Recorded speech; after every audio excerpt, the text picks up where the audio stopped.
अस्सलाम वालेकुम, मैं हूं दिल इम्तियाज़ और आप देख रहे हैं तख्ती ऑनलाइन।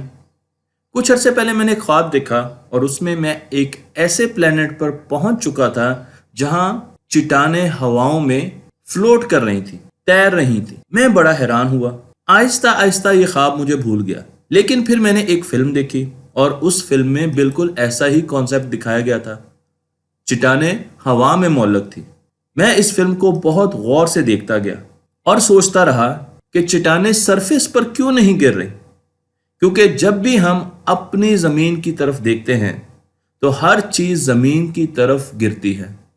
चाहे आप पत्ते ले लें या आप जहाज से छलांग लगा दें, आप जमीन की तरफ खिंचे आएंगे, बिल्कुल ऐसे ही जैसे कि एक मकनातीस लोहे की चीजों को अपनी तरफ खींचता है। अब हम ये तो जानते हैं कि मकनातीस एक फोर्स के जरिए चीजों को अपने पास बुलाता है, खींचता है, जिसे इलेक्ट्रोमैग्नेटिक फोर्स कहते हैं। बिल्कुल ऐसे ही अगर मकनातीस को जमीन से बदल दिया जाए तो जमीन हर चीज को अपनी तरफ खींचती है और हर चीज जमीन की तरफ एक्सेलरेट करती है। तो क्या जमीन भी कोई फोर्स लगाती है? जी हां, साइंसदानों का यह ख्याल था कि जमीन जो फोर्स हम पर लगाती है, जिस फोर्स से हमें खींचती है, उसे हम ग्रेविटी कहते हैं। मैं आपको यहां पर मुख्तलिफ एग्जाम्पल्स दिखाता हूं जिसमें हम बॉल फेंक रहे हैं, चाहे खजां के पत्ते गिर रहे हैं। ग्रेविटी की वजह से हर चीज जमीन की तरफ आती है, एक्सेलरेट करती है, जमीन उसे अपनी तरफ खींचती है। ग्रेविटी का सबसे पहले हमें 6वीं सेंचुरी में बताया एक इंडियन एस्ट्रोनॉमर ने जिनका नाम था ब्रह्मा गुप्ता, और उन्होंने हमें बताया अपनी किताब the opening of the universe में कि चीजों के दरमियान एक फोर्स ऑफ अट्रैक्शन एग्जिस्ट करती है जिसे आज हम ग्रेविटी कहते हैं। और उसके बाद आए मुसलमान साइंसदान 9th सेंचुरी में जिनका नाम था मोहम्मद इब्ने मूसा अल ख्वारिज़मी, और उन्होंने भी इस फोर्स ऑफ अट्रैक्शन को बताया। लेकिन उन्होंने ये भी बताया कि हेवनली बॉडीज यानी स्पेस में जितने भी चीजें हमें नजर आती हैं उनके दरमियान भी ग्रेविटी या ये फोर्स ऑफ अट्रैक्शन कार फरमा है। इब्नुल हैथम को ले लीजिए। इब्नुल हैथम ने, जो कि एक बहुत बड़े साइंसदान थे, उन्होंने अपने रिसर्च पेपर्स मुकालमों में डिस्कस किया कि दो मैसेज के दरमियान एक फोर्स एग्जिस्ट करती है जो उनको एक्सेलरेट करवाती है। उन्होंने इसका नाम ग्रेविटी तो नहीं रखा, लेकिन उन्होंने फोर्स ऑफ अट्रैक्शन के बारे में बताया जो कि दो मैसेज के दरमियान होती है। फिर हम आते हैं अल खजीनी की तरफ, जिन्होंने अपनी किताब द बैलेंस ऑफ विजडम में फोर्स, मैस और वेट के ताल्लुक का बताया। लेकिन साथ साथ उन्होंने ये भी बताया कि जो हम जमीन के सेंटर से दूर होते जाएंगे, फोर्स ऑफ अट्रैक्शन कम होती जाएगी, और अगर हम उसके सेंटर के पास जाएंगे तो फोर्स ऑफ अट्रैक्शन बढ़ जाएगी। गोया कि ये कॉन्सेप्ट बिल्कुल ठीक नहीं है, लेकिन उन्होंने फोर्स ऑफ अट्रैक्शन पर बहुत से मुकालमे लिखे, किताबें लिखी और इस फोर्स ऑफ अट्रैक्शन को डिस्कस किया। लेकिन हमें आज जब ग्रेविटी के बारे में बताया जाता है तो शुरू किया जाता है गैलीलियो से, जबकि ग्रेविटी का कॉन्सेप्ट गैलीलियो से पहले मौजूद था। और गैलीलियो ने जो सबसे अहम पॉइंट उठाया, उनका ये कहना था कि दो मैसेज अगर आप एक टावर से नीचे फेंकेंगे और हवा मौजूद ना हो यानी वैक्यूम हो, तो वो दोनों एक ही वक्त में जमीन पर गिरेंगे, चाहे एक का मैस ज्यादा हो और एक का मैस कम हो। ये बिल्कुल डिफरेंट था ओल्ड आइडिया से, जिसमें हम समझते थे कि ज्यादा मैस वाली चीज जल्दी जमीन पर गिरेगी और कम मैस वाली चीज देर से गिरेगी।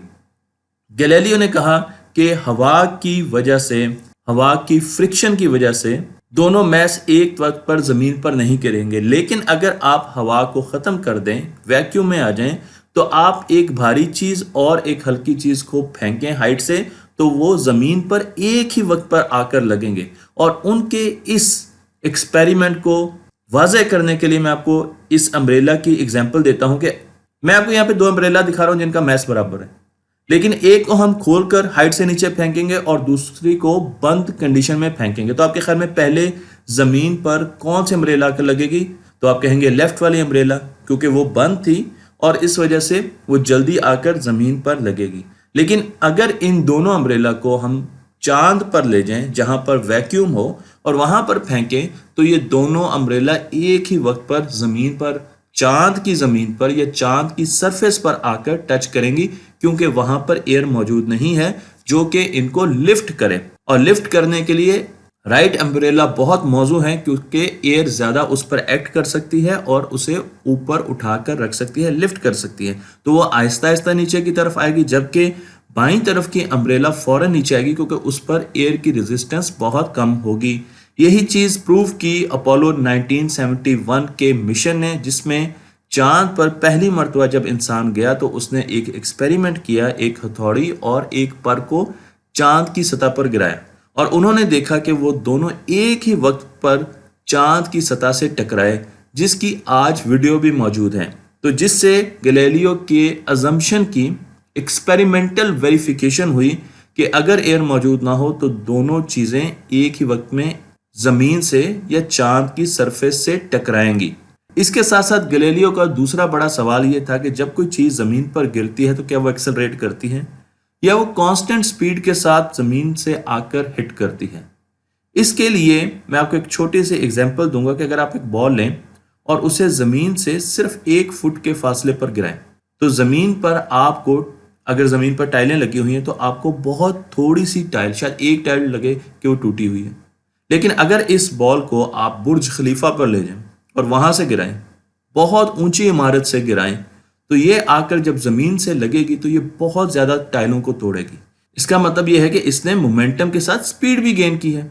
तो फिर जब हम हाइट को बढ़ाते जाएंगे तो क्या बॉडीज एक्सेलरेट करती हैं या कांस्टेंट स्पीड के साथ फॉल करती है? तो इस एक्सपेरिमेंट में तो हमें लगता है कि जब हम हाइट को बढ़ाते जाएंगे तो बॉडीज एक्सेलरेट करती हैं, वो स्पीड गेन करती हैं। और इस चीज़ को वाज़ेह करने के लिए गैलीलियो ने एक रैंप बनाया। मैं आपको उनका एक्सपेरिमेंटल डिवाइस जो कि रैंप था यहाँ पर दिखा रहा हूँ। और वो एक बॉल रखते थे यहाँ से और उस बॉल का टाइम नोट करते थे। टाइम नोट करने के लिए स्टॉप वॉच तो उनके पास मौजूद नहीं थी, लेकिन वो पानी भर भर कर गिलास में नोट करते थे टाइम और फिर देखते थे कि क्या एक ही टाइम में बॉल ने एक जैसा फासला तय किया है ग्रेविटी के अंडर या बॉल ने सेम टाइम यूनिट में मुख्तलिफ फासला तय किया है। तो मैं आपको एक बॉल दिखाता हूँ। अगर इस बॉल को देखें तो 1 सेकंड के बाद ये इधर होगी, फिर 1 सेकंड के बाद यहाँ पर होगी। अब इस सेकंड में आप देखें इसका फासला ज़्यादा हो गया, इस सेकंड में इसका फासला ज़्यादा हो गया, इस सेकंड में देखें तो आप देखें यहाँ पर इसने बहुत ज़्यादा फासला तय किया और इससे हमें ये लगता है कि ये एक्सेलरेट करती है। लेकिन गैलीलियो के पास ना तो कैमरे थे और ना ही वो बॉल को बहुत हाई डेफिनेशन में देख सकते थे। तो उन्होंने यहाँ पर ये रैंप बनाया और इस रैंप के जरिए उन्होंने नोट किया कि गेंद हर सेकंड में ज़्यादा फासला तय करती है। तो आप देखें पहले सेकंड में वो यहाँ तक पहुँचती है, दूसरे सेकंड में दूसरी घंटी तक, ये घंटी है, तीसरे सेकंड में यहाँ तक, इस घंटी तक पहुँचती है, फिर ज़्यादा फासला तय करती है, फिर उससे भी ज़्यादा फासला तय करती है, फिर उससे भी ज़्यादा फासला तय करती है। तो पहला सेकंड, दूसरा सेकंड, तीसरा सेकंड, चौथा, पांचवा और छठे सेकंड में वो यहाँ पर पहुंच जाएगी। तो फॉलिंग बॉल्स हमें यहाँ से नजर आता है कि एक्सेलरेट करती हैं। और जब उन्होंने एक्सेलरेशन को न्यूमेरिकल वैल्यूज में देखा तो उन्हें अंदाजा हुआ कि डिस्टेंस हमेशा बढ़ता जाता है। पहले 1 है, फिर 2 हो गया, फिर 9 हो गया, 16 हो गया, 25, 36, 49। इसका मतलब यह है कि हर टाइम यूनिट में डिस्टेंस स्क्वायर में बढ़ रहा है। पहले सेकंड में 1, दूसरे में 2 का स्क्वायर, तीसरे में 3 का स्क्वायर, चौथे में 4 का स्क्वायर, पांचवें सेकंड में डिस्टेंस बढ़ रहा है 5 का स्क्वायर। तो इस तरीके से हर सेकंड के बाद जो डिस्टेंस ट्रेवल कर रहे हैं हम अंडर ग्रेविटी, वो स्क्वायर के साथ रिलेशन रखता है। लेकिन अगर आज यही एक्सपेरिमेंट हम डिजिटल ग्रेविटी मीटर के साथ करना चाहें तो मैं आपको यहाँ पर एक ग्रेविटी मीटर दिखा रहा हूँ। इसके अंदर एक चैम्बर है और इसमें वैक्यूम है। तो हमने वैक्यूम में ग्रेविटी को मेजर करना है और अंदर एक फ्रीली फॉलिंग मैस है, समझ लें कि एक बॉल है जो कि फ्री फॉल करती है। और इसको हमने कनेक्ट कर दिया कंप्यूटर के साथ, जहाँ पर हमारा सॉफ्टवेयर है, वहाँ पर हम इसकी सिमुलेशंस देखते हैं। तो जब भी हम इसको ऑपरेट करते हैं यूनिवर्सिटीज़ में तो हमारे पास जो ग्रेविटी आती है वो 9.8 मीटर पर सेकंड स्क्वायर आती है। मैं आपको बहुत सिंप्लीफाइड फॉर्म दिखा रहा हूँ ग्रेविटी की। ग्रेविटी के नंबर्स इससे आगे भी जाते हैं डेसिमल प्लेसेस के बाद, लेकिन ग्रेविटी बदलती भी रहती है। अगर बारिश हो तो ग्रेविटी ज़्यादा हो जाती है। इसके अलावा भी ग्रेविटी कशिश शकल बदलती रहती है, जिसे हम आगे पढ़ने जा रहे हैं। तो मैं आपको ये भी बताता चलूँ कि वेट बराबर होता है मैस इंटू ग्रेविटी। तो अगर ग्रेविटी बदल रही है तो हमारा वेट भी बदल रहा है। अगर आप ज़मीन पर मौजूद हैं तो ज़मीन की ग्रेविटी है 9.8 मीटर पर सेकंड स्क्वायर। तो यहाँ पर आपका जो वेट होगा, अगर आपका मैस 100 kg है और मैस आपका ज़मीन पर चांद पर, कायनात में हर जगह पर एक जैसा होगा, क्योंकि मैस का मतलब है कि आपके अंदर कितना मैटर मौजूद है, तो वो तो नहीं चेंज होने जा रहा है। लेकिन जिस प्लेनेट पर आप खड़े हैं उसकी ग्रेविटी चेंज हो सकती है, तो इसलिए वेट चेंज हो सकता है लेकिन मैस चेंज नहीं हो सकता। तो यहाँ पर आपका वेट होगा 980 न्यूटन, लेकिन अगर आप चांद पर चले जाएंगे तो आप स्मार्ट हो जाएंगे, आपका वेट 162.2 न्यूटन होगा। आपको बज़ाहिर खुशी होगी कि मेरा वेट कम हो गया, क्योंकि चांद की ग्रेविटी ज़मीन से 1/6 हिस्से है, 6 गुना कम है। इसी तरीके से अगर आप 100 केजी के हैं और आप ज़मीन पर 100 केजी के हैं, तो जब आप वीनस पर जाएंगे तो आप 90 केजी के होंगे, क्योंकि वीनस की ग्रेविटी कम है ज़मीन से। अगर आप मरकरी पे जाएंगे तो 37 केजी के होंगे, लेकिन अगर आप जुपिटर पे जाएंगे तो जुपिटर की ग्रेविटी बहुत ज़्यादा है ज़मीन से, तो आप 236 केजी के होंगे। तो हर जगह पर आपका वेट बदलता जाएगा, लेकिन इन तमाम सियारों पर आपका मैस एक जैसा ही रहेगा। एक्सपेरिमेंट्स हमें ये बताते हैं कि जो हम पहाड़ों पर चढ़ते हैं तो ग्रेविटी बढ़ती जाती है, हमें ग्रेविटी ज़्यादा फील होती है, और ग्रेविटी की वजह से अंडर ग्रेविटी अगर हम एक्सेलरेट करते हैं तो वो भी ज़्यादा करेंगे। और उसकी वजह यह है कि हमारे पैरों के नीचे मैस डेंसिटी ज़्यादा है, और मैस डेंसिटी ज़्यादा होने की वजह से हमें ग्रेविटी ज़्यादा फील होती है। तो जब आप पहाड़ों पर जाते हैं तो वहाँ पर ग्रेविटी आपको ज़्यादा फील होगी, लेकिन अगर पहाड़ों को अलग करके आप स्पेस में तैरते हुए ऊपर जाएं तो आपको ग्रेविटी कम फील होगी। ग्रेविटी एल्टीट्यूड के साथ कम होती है, और उसकी वजह हमें बताई एक बहुत मशहूर साइंसदान न्यूटन ने आइजैक न्यूटन ने एक फार्मूला दिया जिसमें हम दो चीज़ों के बीच में म्यूचुअल फोर्स ऑफ अट्रैक्शन या ग्रेविटी को मेयर कर सकते हैं। तो मेरे पास यहाँ पे दो मैस हैं, M1 M2। ये दो प्लैनेट्स भी हो सकते हैं, दो इंसान भी हो सकते हैं, ज़मीन और इंसान भी हो सकते हैं। तो इनके दरमियान जो फोर्स ऑफ अट्रैक्शन है या ग्रेविटेशनल फोर्स है उसको मेयर करने के लिए न्यूटन हमें एक फार्मूला दिया जिसमें आपको R² नज़र आ रहा है, जो कि गैलीलियो का काम था। यहाँ पर आपको G एक कांस्टेंट भी नजर आ रहा है जिसे न्यूटन ने लगा तो दिया, यूज तो कर लिया अपने फॉर्मूले में, लेकिन इसकी वैल्यू उसको नहीं पता थी, और साथ ही M1 M2 मल्टीप्लाई हो रहे हैं। तो product of mass divided by R² और G एक कांस्टेंट है जो कि इस इक्वेशन को बराबर करने के लिए यूज किया है, लेकिन इसकी वैल्यू न्यूटन नहीं निकाल सके। और इसे हमें नजर आ रहा है कि तो जो डिस्टेंस ज्यादा बढ़ेगा उसके स्क्वायर से, यानी डिस्टेंस के स्क्वायर से फोर्स ऑफ ग्रेविटी कम होगी, क्योंकि R² डिनोमिनेटर में आ रहा है। इस फॉर्मूले ने बहुत से सवालों के जवाब दिए। मसलन जमीन पर एप्पल क्यों गिरता है, चांद जमीन के गिर्द क्यों घूमता है, और जमीन सूरज के गिर्द क्यों घूमती है, प्लैनेट सूरज के गिर्द क्यों घूमते हैं, जब हम स्पेस में जाते हैं तो ग्रेविटी कम क्यों होती है, जमीन पर ग्रेविटी वेरी क्यों करती है, गैलेक्सीज क्यों स्पिन करती हैं। लेकिन इसके साथ साथ और बहुत से ऐसे सवाल हैं जो कि इस सिंपल फॉर्मूले से हम बयान कर सकते हैं। तो न्यूटन ने एक माइंड ब्लोइंग किस्म का फॉर्मूला दिया, और उस फॉर्मूले को उन्होंने जो परसीव किया वो चांद की मूवमेंट से, जमीन पर एप्पल गिरने से, सेब गिरने से परसीव किया है, लेकिन साथ साथ उन्होंने बहुत से थॉट एक्सपेरिमेंट भी किए। वो सोचते थे कि चांद जमीन के गिर्द क्यों घूमता है, तो उन्होंने सोचा कि अगर एक बहुत बड़ी कैनन हो और उससे मैं आहिस्ता से थोड़ी फोर्स लगाकर एक गोला फायर करूं तो वो बहुत करीब गिर जाएगा। अब अगर मैं फोर्स ज़्यादा लगाऊं तो थोड़ी दूर जाएगा, हत्ता कि अगर मैं बहुत ज़्यादा फोर्स लगाऊं तो वो ज़मीन की ग्रेविटी से दूर चला जाएगा, स्ट्रेट लाइन में चला जाएगा, बाहर निकल जाएगा। लेकिन अगर मैं एक ऐसे पॉइंट पे पहुंचता हूं जब मैं बिल्कुल ऑप्टिमाइज्ड फोर्स लगाऊं कि ज़मीन की ग्रेविटी और जो मैंने उसको इनिशियल वेलोसिटी दी है वो इस तरीके से मैनेज कर सके अपने आप को, इक्विलिब्रियम में आए कि वो ज़मीन के गिर्द घूमना शुरू कर दे। वो जब भी ज़मीन पर गिरने की कोशिश करे तो ज़मीन कर्व कर जाए और वो हमेशा महसूस हो कि ज़मीन पर गिरा, लेकिन वो ज़मीन के गिर्द घूमना शुरू कर देता है। अगर इस गोले की स्पीड कम होगी तो फिर ये ज़मीन की ग्रेविटी इसको अपनी तरफ खींच लेगी, और अगर इसकी स्पीड ज़्यादा होगी तो ये सीधा निकल जाएगा। बिल्कुल ऐसे ही चांद ज़मीन के गिर्द घूमता है, सैटेलाइट ज़मीन के गिर्द घूमती हैं, और उनकी जो स्पीड है या उनकी जो वेलोसिटी है उसको कंट्रोल करना बड़ा ज़रूरी होता है, वरना वो ज़मीन के मैदार के अंदर भी आ सकती हैं और ज़मीन को छोड़ के दूर भी जा सकती हैं। तो इस लिहाज से जब भी हम ज़मीन को देखते हैं, तो मैंने आपको बताया कि चांद की ग्रेविटी ज़मीन की ग्रेविटी से बहुत कम है। तो यहाँ पर हम जब फोर्स ऑफ ग्रेविटी मेजर करें तो मैं M1 हूँ और ज़मीन M2 है, और ज़मीन की कोर से लेकर मेरा सेंटर ऑफ ग्रेविटी तक जो डिस्टेंस है वो रेडियस है, और हम इजीली न्यूटन के फॉर्मूले से ग्रेविटी को निकाल सकते हैं।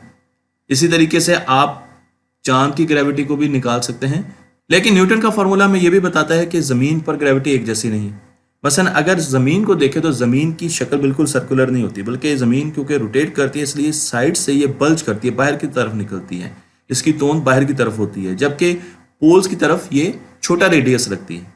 तो अगर मैं यहाँ पर खड़ा हूँ, क्योंकि ये रेडियस छोटा है सेंटर से, तो इस वजह से यहाँ पर फोर्स ऑफ ग्रेविटी ज़्यादा होगी, क्योंकि आर रेडियस डिनोमिनेटर में आता है। लेकिन अगर मैं इक्वेटर पे खड़ा हूं तो यहाँ पर रेडियस बड़ा है ज़मीन का, इसलिए फोर्स ऑफ ग्रेविटी कम मुझे फील होगी इक्वेटर पर, क्योंकि आर डिनोमिनेटर में आता है।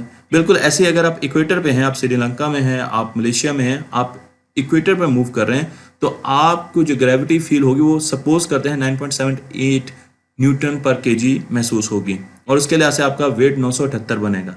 लेकिन जो आप ऊपर की तरफ जाएंगे, आप यूके में जाएंगे, तो वहाँ पर आपको जैसे जैसे पोल के पास जाएंगे ग्रेविटी बढ़ना शुरू हो जाएगी।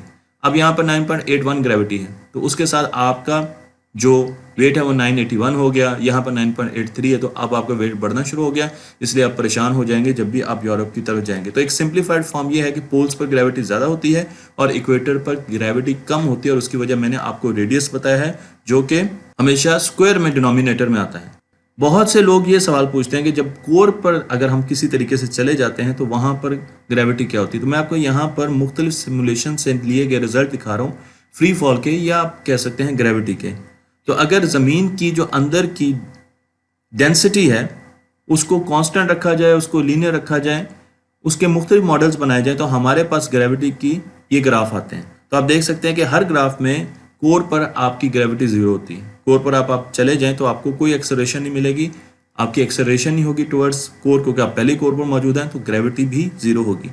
लेकिन जैसे जैसे आप यहाँ से दूर जाएंगे तो इनिशियली ग्रेविटी बढ़ेगी, आउटर कोर तक ग्रेविटी बढ़ेगी, और वहां पर आप देखें तो आप 10 मीटर पर सेकंड स्क्वायर पर पहुंच चुके हैं। आप यहाँ पर 1G पर पहुंच चुके हैं, 10 मीटर पर सेकंड स्क्वायर पर पहुंच चुके हैं, और बाहर तक, जमीन के बाहर तक यहाँ पर 1G रहेगी। फिर आप स्पेस में जाएंगे तो ये आहिस्ता आहिस्ता कम होना शुरू हो जाएगी। तो आप देखें ये स्पेस में आपके पास कम होना शुरू होगी, और यहाँ पर आपको न्यूटन का फॉर्मूला भी नजर आ रहा है जो आर स्क्वायर से डिके करवाता है। लेकिन जमीन के अंदर जो ग्रेविटी है उसका ग्राफ ये है। तो अगर सपोज मैं कोर पे हूँ तो मुझे 0G फील होगी, लेकिन जैसे जैसे मैं कोर से दूर जाऊंगा तो मुझे ज्यादा ग्रेविटी फील होगी। और एक टाइम ऐसे आएगा जब मैं लोअर मेंटल के पास होऊंगा, यहाँ पर होऊंगा, और इस जगह पर मुझे अपर मेंटल में जमीन की सरफेस पर 1G 9.8 मीटर पर सेकंड स्क्वायर फील होगी। लेकिन फिर जब जमीन की सतह से मैं दूर जाना शुरू होऊंगा तो फिर ग्रेविटी आहिस्ता आहिस्ता कम होना शुरू हो जाएगी। तो ये ग्रेविटी का एक मुकम्मल चार्ट है, और इसको फ्री फॉल इसलिए कहते हैं, जो कि हम अगली आने वाली वीडियोस में भी देखेंगे कि ग्रेविटी और एक्सेलरेशन के यूनिट्स एक हैं। तो इसमें आपके लिए एक बहुत बड़ा हिंट है।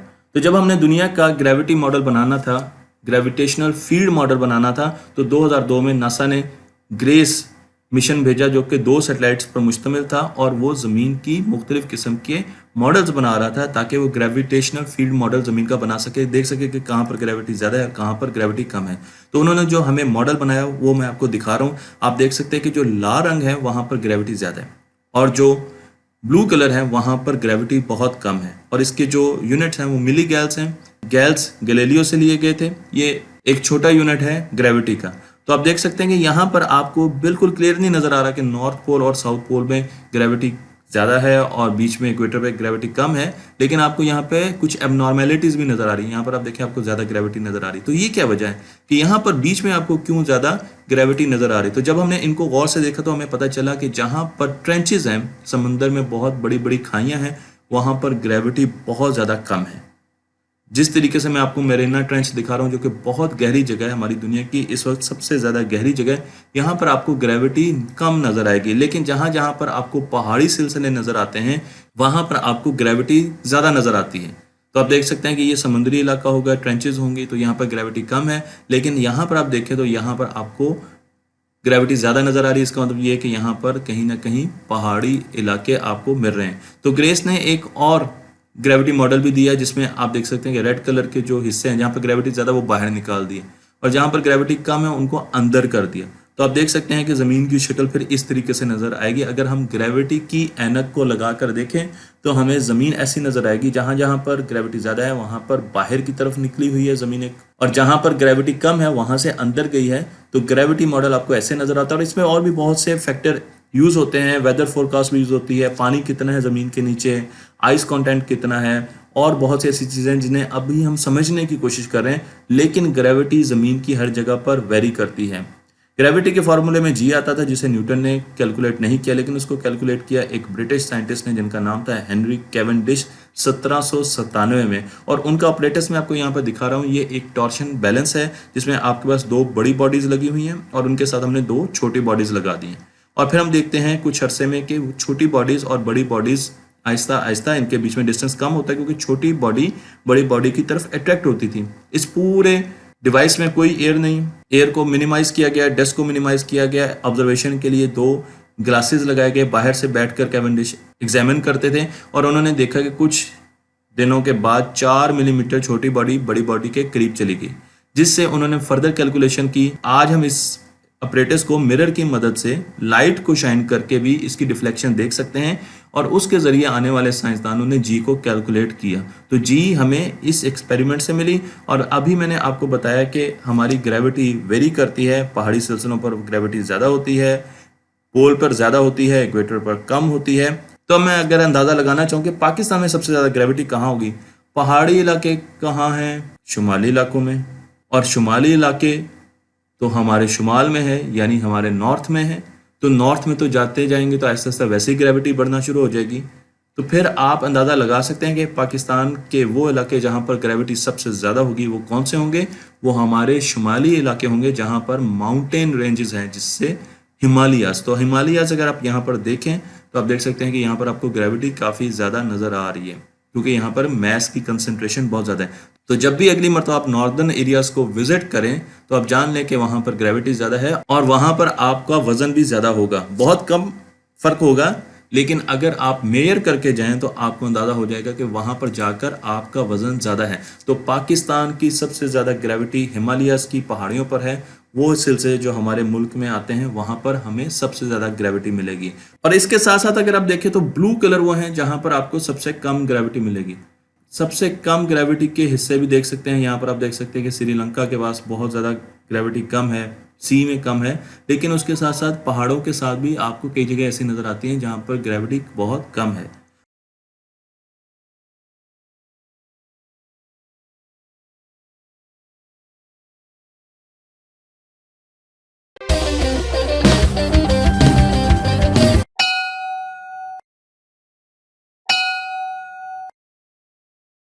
क्या आप जानते हैं कि सुबह के आगाज़ में आपका कद बड़ा होता है। जब आप सुबह नींद से उठते हैं तो आप लंबे हो चुके होते हैं, और फिर रात को जब आप सोते हैं तो आपका कद कम हो चुका होता है। साइंस हमें यह बताती है कि एक आदमी का ऑन एवरेज कद 1 सेंटीमीटर बढ़ जाता है जब वो सोकर उठता है, और उसकी वजह ग्रेविटी है। तो कभी भी अगर आप ISSB का टेस्ट देने जाएं तो सुबह जाइएगा, क्योंकि आपका कद बढ़ा हुआ होगा। और उसकी वजह हमारी बॉडी के जॉइंट्स में मौजूद कनेक्टिव टिश्यूज़ हैं, जिन्हें कार्टिलेज कहा जाता है। मैं आपको यहाँ पर कार्टिलेज दिखा रहा हूँ जो कि हमारे घुटनों के बीच में होते हैं। ये बिल्कुल फ्लेक्सिबल रबर की तरह एक पार्ट होता है जो कि दिन भर जब ग्रेविटी के अंडर हम चलते हैं तो कंप्रेस हो जाता है, अपनी विड्थ खो बैठता है। इसी तरीके से हमारी स्पाइनल कॉर्ड, रीढ़ की हड्डी में भी कार्टिलेज मौजूद होते हैं। तो जितने भी कार्टिलेज हैं वो दिन भर काम करते हुए ग्रेविटी में कंप्रेस होते हैं, और उसकी वजह से आहिस्ता आहिस्ता शाम तक हमारा कद 1 सेंटीमीटर छोटा हो जाता है। लेकिन जब हम सोते हैं तो हॉरिजेंटली लेटकर सोते हैं, जिसकी वजह से ग्रेविटी रीढ़ की हड्डी पर नीचे की तरफ एक्ट नहीं करती। तो रात को कार्टिलेज दोबारा अपनी ओरिजिनल शेप इख्तियार कर लेते हैं, और सुबह जब हम उठते हैं तो हम 1 सेंटीमीटर लंबे हो चुके होते हैं। तो ग्रेविटी का हमारी हाइट पर बहुत ज़्यादा असर है, और इसके लिए मैं आपको एक एक्सपेरिमेंट का रेफरेंस देना चाहूँगा। एस्ट्रोनॉट स्कॉट कैली का, एस्ट्रोनॉट स्कॉट कैली जुड़वा भाई थे। एक भाई को स्पेस में भेज दिया गया और वो 1 साल स्पेस में रहकर वापस आया। तो जब वो 1 साल स्पेस में रहकर 2016 में वापस आए तो उनका कद 2 इंच बढ़ चुका था, और उसकी वजह यह थी कि स्पेस में माइक्रो ग्रेविटी होती है, स्पेस में ग्रेविटी बहुत कम होती है, जिसकी वजह से उनकी बॉडी पर जो असर आया वो ये था कि उनका कद 2 इंच बढ़ गया। तो जब भी हम स्पेस ट्रैवल करेंगे तो हमारा कद बढ़ना शुरू हो जाएगा।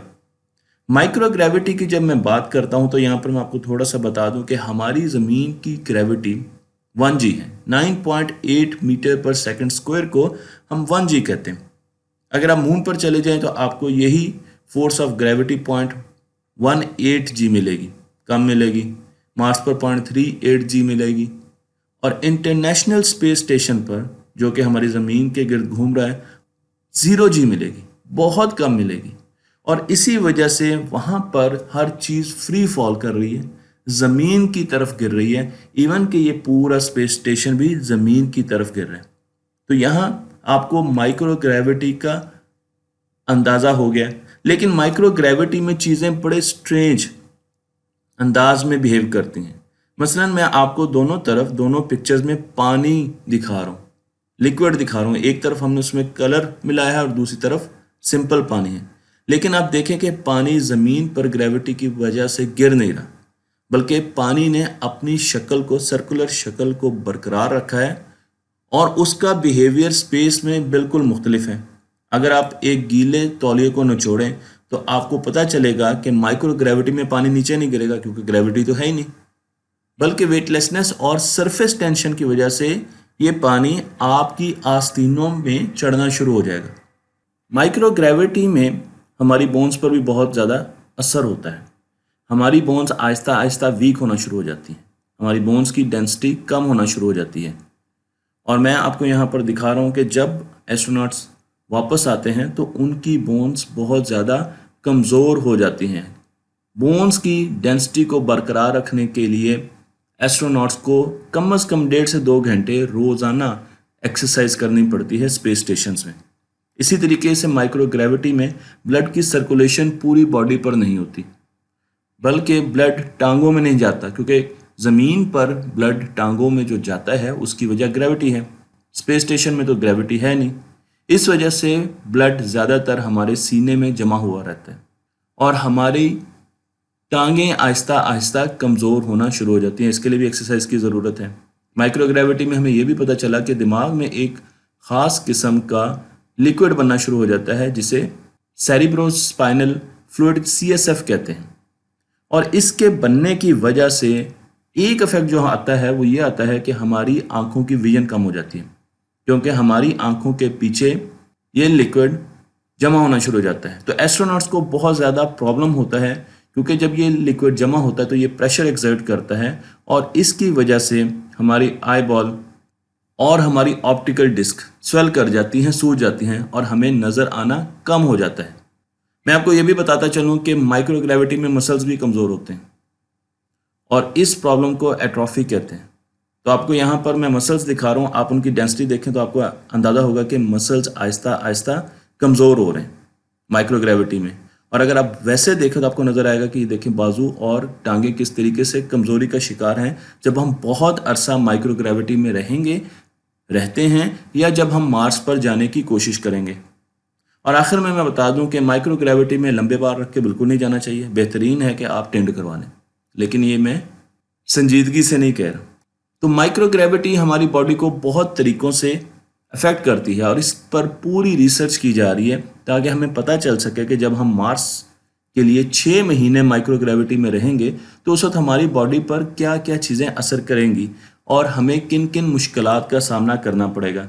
इसलिए बहुत सी ऐसी रिसर्च की जाती है जिसमें हम अपनी बॉडी को माइक्रो ग्रेविटी में जांच रहे होते हैं और इन एक्सपेरिमेंट्स में हम एस्ट्रोनॉट्स को 1 साल के लिए स्पेस में भेजते हैं और फिर उनकी बॉडी के तमाम हिस्सों को जांचते हैं उनकी वापसी पर कि आखिर उनमें क्या तब्दीलियाँ आई और उन तब्दीलियों से हम अखज़ करने की कोशिश करते हैं कि जब हम माइक्रो ग्रेविटी में ज़्यादा अरसे रहेंगे, फ्यूचर में स्पेस में रहेंगे, तो हमें किस किस्म की तदाबीर करनी चाहिए। जब एस्ट्रोनॉट ज़मीन पर वापस आता है तो उसे बहुत ज़्यादा फोर्स का सामना करना पड़ता है। उसे ज़मीन की एटमॉस्फेयर में डिसेंट करने के लिए, एंट्री करने के लिए 5 से 8 टाइम्स ग्रेविटी की फोर्स का सामना करना पड़ता है और उसकी वजह से उसकी बॉडी भी बहुत ज़्यादा मुश्किलात का शिकार होती है। इसीलिए जब एस्ट्रोनॉट्स ज़मीन पर वापस आते हैं तो उनके लिए चलना फिरना बहुत ज़्यादा मुश्किल होता है, वो बिल्कुल सीखते हैं क्योंकि उनके मसल्स बहुत वीक हो चुके होते हैं, उनकी बोन्स वीक हो चुकी होती है, उनका आई विजन कमज़ोर होता है, तो वो बच्चों की तरह चलना शुरू करते हैं, सीखते हैं और ग्रेविटी में दोबारा ज़िंदगी गुजारने की कोशिश करते हैं। मैं आपको ये भी बताता चलूँ कि अभी तक हमने जितनी भी ग्रेविटी पे बात की है वो न्यूटन के पॉइंट ऑफ व्यू से की है, इसलिए हमने ग्रेविटी को एक फोर्स माना है। लेकिन अब जो साइंसदान आ रहे हैं जिनका नाम है आइंस्टाइन, उन्होंने हमें बताया कि ग्रेविटी फोर्स के अलावा भी कुछ है।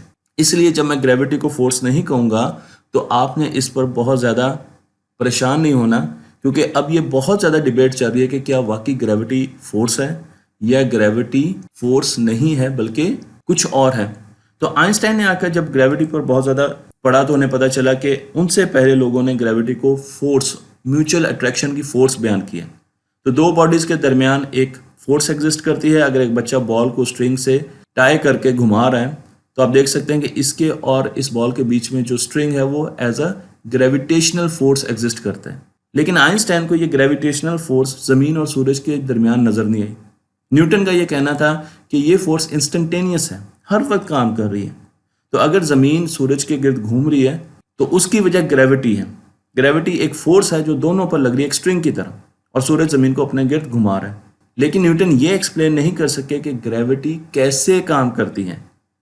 और न्यूटन का ये कहना था कि अगर आज सूरज गायब हो जाए तो ज़मीन उसी वक्त इंस्टेंटेनियसली स्ट्रेट पाथ में मूव करना शुरू कर देगी, क्योंकि उन्होंने तो ग्रेविटी को एक इंस्टेंटेनियस फोर्स कहा है।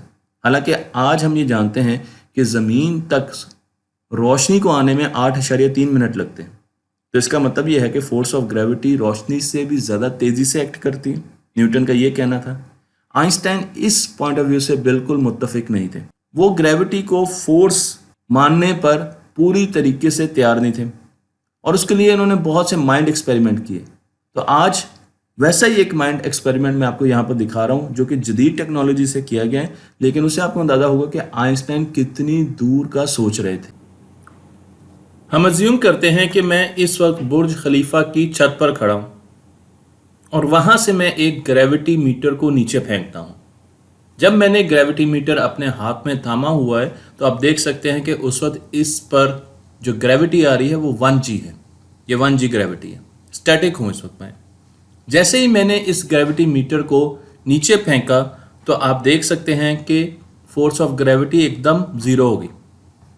तो जितनी देर इसने फ्री फॉल किया उतनी देर इस पर फोर्स ऑफ ग्रेविटी ज़ीरो रही। इसने ग्रेविटी एक्सपीरियंस नहीं की। और उसके बाद आप देख सकते हैं कि जब ज़मीन से ये टकराया तो फिर आपको ग्रेविटी में एब्रप्ट चेंजेस नज़र आ रही हैं, और फिर जब ये साकिन हो गया तो ग्रेविटी 1G होगी। इसका मतलब ये है कि जिस वक्त इसने फ्री फॉल किया उस वक्त इसने कोई फोर्स महसूस नहीं की, ग्रेविटी की कोई फोर्स इसने फील नहीं की। ये चीज़ बड़ी हैरानकुन थी, क्योंकि हम तो ये समझते हैं कि ग्रेविटी हर वक्त हम पर एक्ट कर रही होती है, लेकिन इस एक्सपेरिमेंट ने और जो आइंस्टाइन ने माइंड एक्सपेरिमेंट किए उसने बताया कि जब हम फ्री फॉल कर रहे होते हैं उस वक्त हम पर कोई फोर्स एक्ट नहीं कर रही होती। इसीलिए सैटेलाइट्स स्पेस में फ्री फॉल कर रही होती हैं, एस्ट्रोनॉट्स फ्री फॉल कर रहे होते हैं, और हम जब ज़मीन पर फ्री फॉल करते हैं तो ग्रेविटी हम एक्सपीरियंस नहीं करते। मैं आपको इसी तनाजुर में एक और एग्जांपल देता हूं, और ये एग्जांपल है 0G ग्रेविटी फ़्लाइट की। ये एक ऐसा जहाज़ है जो कि ज़मीन से उड़ाया जाता है, और जब ये 6.5 किलोमीटर की हाइट पर पहुंचता है तो इसको एक स्टीप टर्न दिया जाता है। ये 45 डिग्री के एंगल पर जाता है और ऊपर यहाँ पर पहुँच जाता है। इस वक्त इसकी हाइट 9.5 किलोमीटर हो चुकी होती है। तो आप देख सकते हैं कि यहाँ पर इस पर 0G या कोई ग्रेविटी एक्ट नहीं कर रही। तो इस वक्त ये फ्री फॉल कर रहा है ये जहाज़, इसीलिए इसको 0 ग्रेविटी फ्लाइट कहा जाता है।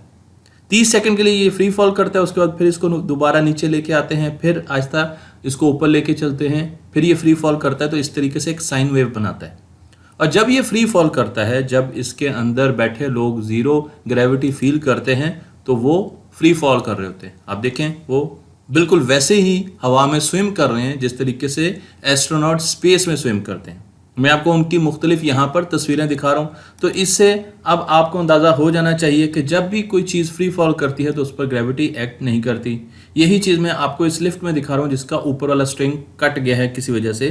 तो अब आपको अपना अपेरेंट वेट नहीं मिलेगा, ज़ीरो वेट आपको अपेरेंटली नज़र आएगा और आप फ्री फॉल कर रहे होंगे, और उसकी वजह यह है कि आप पर कोई भी फोर्स इस वक्त एक्ट नहीं कर रही।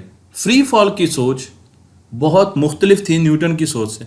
तो आइंस्टाइन ने ग्रेविटी की जो डेफिनेशन दी वो न्यूटन की डेफिनेशन से बहुत मुख्तलिफ थी। न्यूटन का ख्याल था कि ग्रेविटी दो बॉडीज़ के दरमियान एक म्यूचुअल अट्रैक्शन की फोर्स है, जबकि आइंस्टाइन ने कहा कि ग्रेविटी एक फोर्स नहीं है बल्कि ये स्पेस टाइम के कर्व को कहा जाता है। स्पेस टाइम पर अगर आप जानना चाहते हैं तो आप मेरी वीडियो देख सकते हैं, लिंक में भी मैं ये वीडियो शेयर कर चुका हूँ और उसमें मैंने स्पेस टाइम के बारे में बताया। लेकिन अगर आप न्यूटन को देखें तो न्यूटन का स्पेस टाइम फिक्स्ड है। न्यूटन ने हमें कहा कि स्पेस और टाइम में, स्पेस की 3 डायमेंशन है एक्स वाई जेड, और टाइम में कोई आपस में रिलेशनशिप नहीं है। जबकि आइंस्टाइन ने कहा नहीं, ये इंटरकनेक्टेड है, इनमें रिलेशनशिप है। तो उन्होंने ये जो आपको चादर नज़र आ रही है ये स्पेस टाइम की चादर है, ये बिल्कुल ऐसे ही है, एक मैश है स्पेस टाइम की। और आइंस्टाइन ने कहा ये कनेक्टेड है। तो पोजीशन के साथ साथ टाइम का वेरिएबल भी बहुत ज़्यादा मैटर करता है। और आइंस्टाइन ने यह कहा कि जब भी हम स्पेस टाइम के फैब्रिक में, स्पेस टाइम की चादर में किसी मटेरियल बॉडी को, मैटर से बनी हुई बॉडी को रखते हैं तो वो उसमें एक शगाफ डालती है, एक गड़ा डालती है, जिसे वॉर्प कहा जाता है। तो वो स्पेस टाइम को बेंड करती है, जबकि न्यूटन का स्पेस टाइम बेंड नहीं होता।